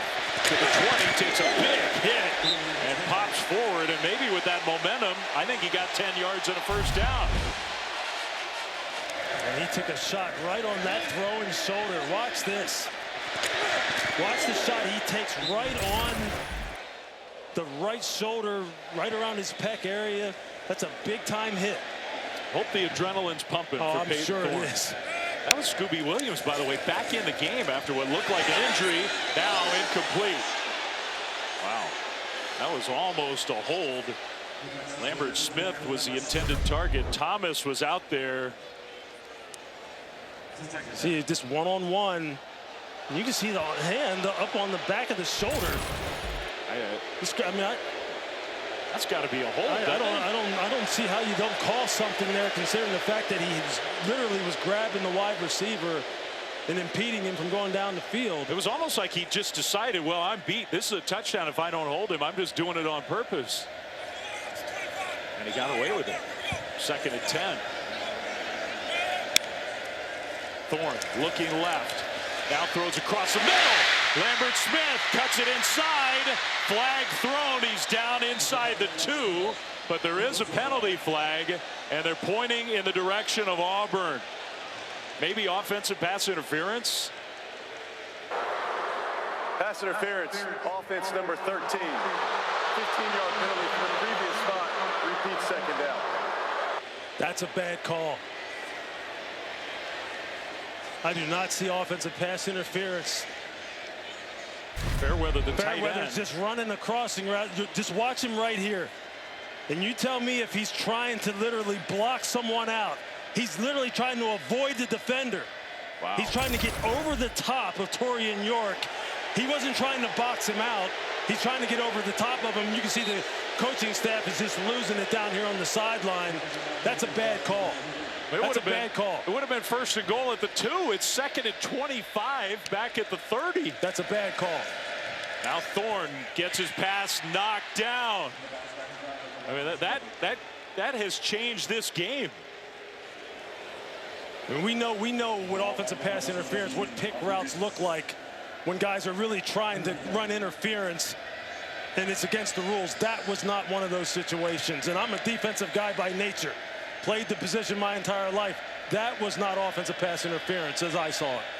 So no hold called, and then they negate the big play with a penalty that did not have to be. It's 3rd and 25, and I don't know that they feel like they're in field goal range with the state of their kicking game. scrambling. Thorne trying. He gets away, and he does step out of bounds inside the 25. So that was a big scramble. Now it's a long way from a first down, but at least it gives Vashon a little better opportunity for a field goal try. There's so much pressure on this kid who didn't have this job a couple weeks ago. I mean, this is the biggest kick of his life right here. And it's not a short one. It's 41 yards from the right hash to try to score in the second overtime. Kick on the way, and it is good. How about that? That's pretty impressive. I mean, that has not been a gimme at all for Auburn this year. To say the least. Not at all. You don't usually punch up a 41-yard kick like it's some earth-shattering news, but it is for Auburn. I mean, he smacks that thing right down the middle. With distance to spare. So now, A&M, a field goal would send us to another overtime. A touchdown would end it and give the Aggies a monumental come-from-behind win. But the kick really keeps Auburn's hopes alive. We're going to come back to that. You can see Hugh Freeze is still talking about that offensive pass interference right there. Yeah. And I understand why he's upset like that. That to me, that's just not offensive pass interference. It just isn't. And it's just such a high leverage call, because Auburn first and goal from the 2 with Jarquez Hunter. Almost certainly they're getting that in the end zone. No question. And now their defense has to step up. And if you're Texas A&M, you want to try and put this game away. And Marcel Reed, he has the skills to do it. 25 yards away from a win for the Aggies. A turnover wins it for Auburn. Daniels in the backfield with Reed. They'll hand it off. Daniels bounces it left, cuts it upfield. Here comes 2 penalty flags. So 2 flags on this play. This is going to be a hold against the Aggies. Not the way they wanted to start second overtime. Offense number 82. 10-yard penalty to the previous spot. Calhoun, tight end. Yeah, you're going to see Shane Calhoun. You're going to see him come around, and he's going to try and get the block on Jalen McLeod. And he starts to lose him. You're going to see him. He's trying to pin him inside, but he just grabs him, slings him to the ground. A&M really trusts their own place kicker, Randy Bond.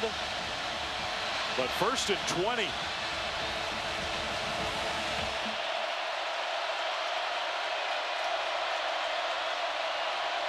Reed throws, finds his man. Now a spin move, Thomas. Inside the 25 down to the 21. So that's a big 14-yard gain on first and long. Noah Thomas has been money all game long. He's shown you that he can win in the deep part of the field. He can catch and run. He's got good ball skills, good toughness.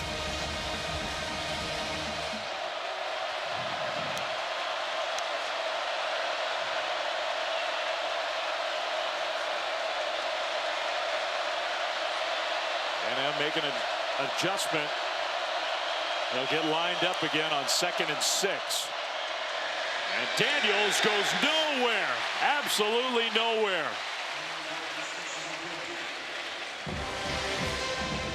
Stopped at the 21 by Sylvester Smith. Bausi in on the tackle as well. It's 3rd and 6. DJ Durkin opting to bring some pressure, slant the line a little bit, try and create some havoc up front. Now his big 3rd down. This is where zone coverage has gotten them into trouble. In the passing game, man coverage has gotten them into trouble with Marcel Reed scrambling.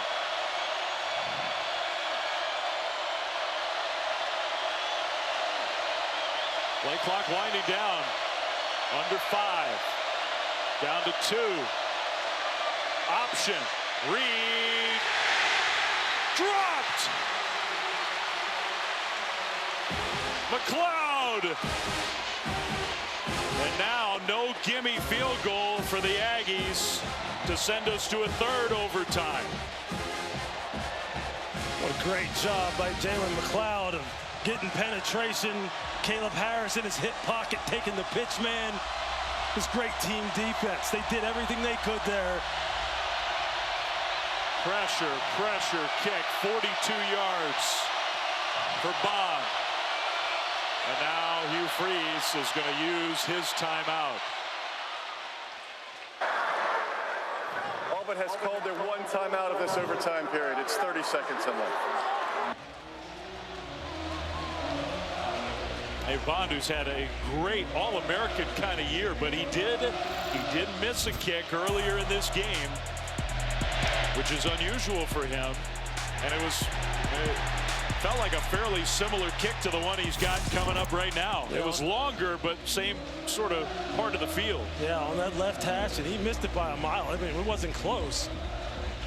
Hugh Freeze literally trying to freeze him. Let's see what we can do here. As far as this Auburn field goal block unit. And if you're Mike Elko, you're saying, hey, look, let's protect this thing inside out. No gaps. Don't let any free runners come in the A and B gaps. This ball may come out a little bit low. Just protect. To keep the game going. High snap. Kick up. Kick is good. Snuck it in that left side. Randy Bond comes through. 41-41. At the end of a second overtime.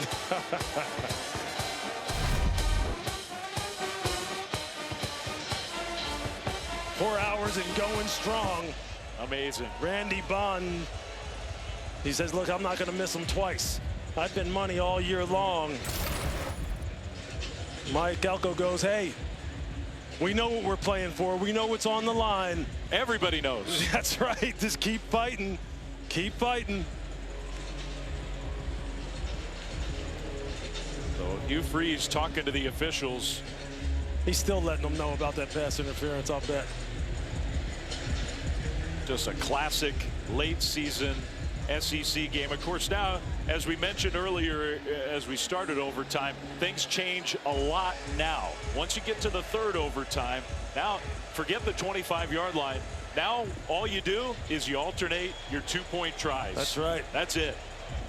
I mean, this is it. And the whole idea is the point you were just making. The whole idea is to try to prevent the marathon games where you figure player health and safety becomes more of an issue. We've already been out here for 4 hours.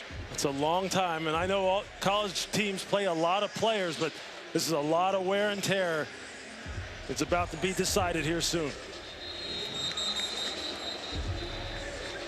So Reed and the A&M offense, they'll try first, and I guess, you know, every coaching staff, you got a stash of plays for this situation. One of my favorite plays from the 3-yard line. This is the very definition, Dave, of situational football, right? These kind of situations. What is your best stuff? Hugh Freeze, right now, when they get, you know, it's their time to get the ball, what is his best stuff? Right now, you're Colin Klein. What do you want to dial up for your young quarterback? Is it Amari Daniels? Who are you trying to get the ball to? Aggies go first. Receiver in motion. Reed. End zone. Incomplete. Knocked away. Trying to hit the tight end Watson. Another play by the freshman Caleb Harris. That's such a hard play to make when you're going up against a guy who's just trying to box you out in the end zone. How do you get around a big body tight end like this? You see him, he just kind of slingshots himself past him and gets that off hand, the front hand. Looking right there. He kind of hooks him around the waist. An old DB trick to try and help slingshot yourself in front of the defender and then just stick your hand out. Don't swat at the ball, just stab at it. That's as good as you can play it. So now Auburn 3 yards away from a win. They get it in, they win the game. If not, we go to a fourth overtime. Trying to get the crowd to quiet up. Peyton Thorne with Hunter alongside. Do you give the ball to your stud, number 27?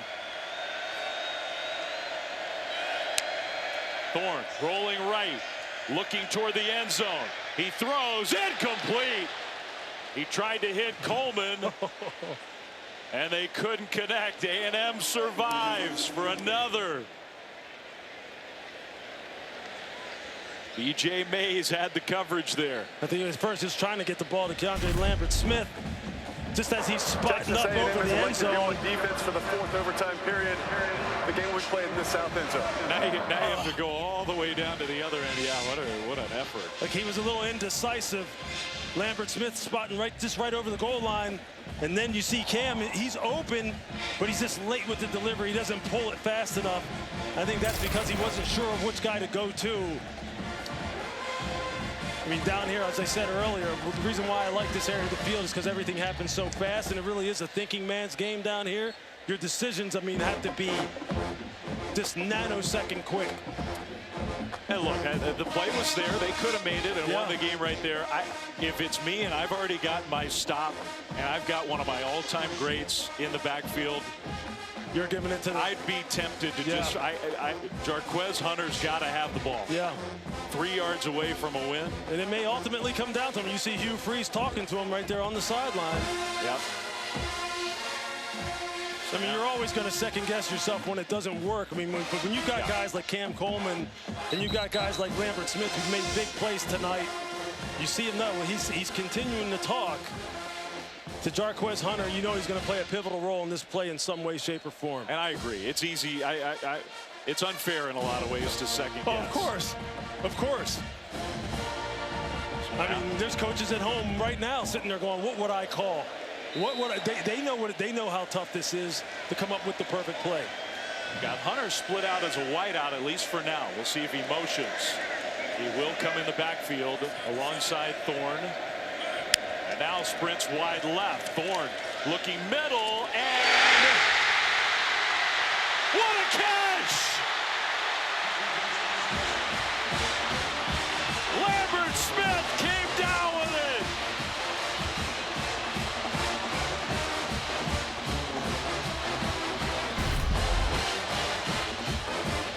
This is an unreal catch by Keandre Lambert-Smith, but he's already shown you, wow, that he has got tremendous contested catch skills. He went up over the top of Javon Thomas earlier in this game, or it was Des Ricks.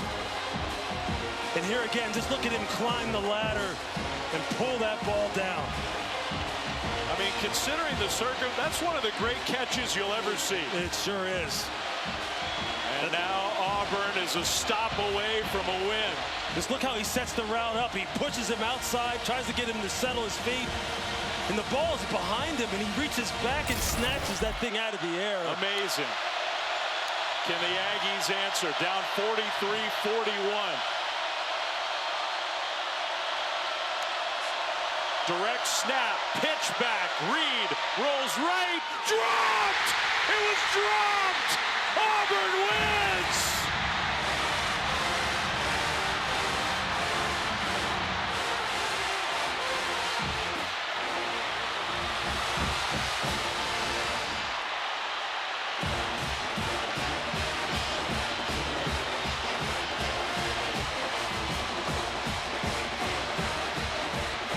A day of chaos in the SEC around college football. And no different here. Jordan Hare, what a game and what a win for Auburn. In 4 overtimes, 43-41. And I think Daniels had the ball in his hands. It was right there. Your heart breaks for Amari Daniels. Such a good player, had a great game.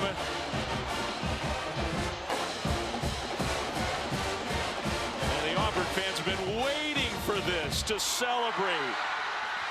Near the end of the second year of Hugh Freeze as the head coach, the first win that Auburn's had against a ranked team, and a crusher for the championship hopes of the Aggies.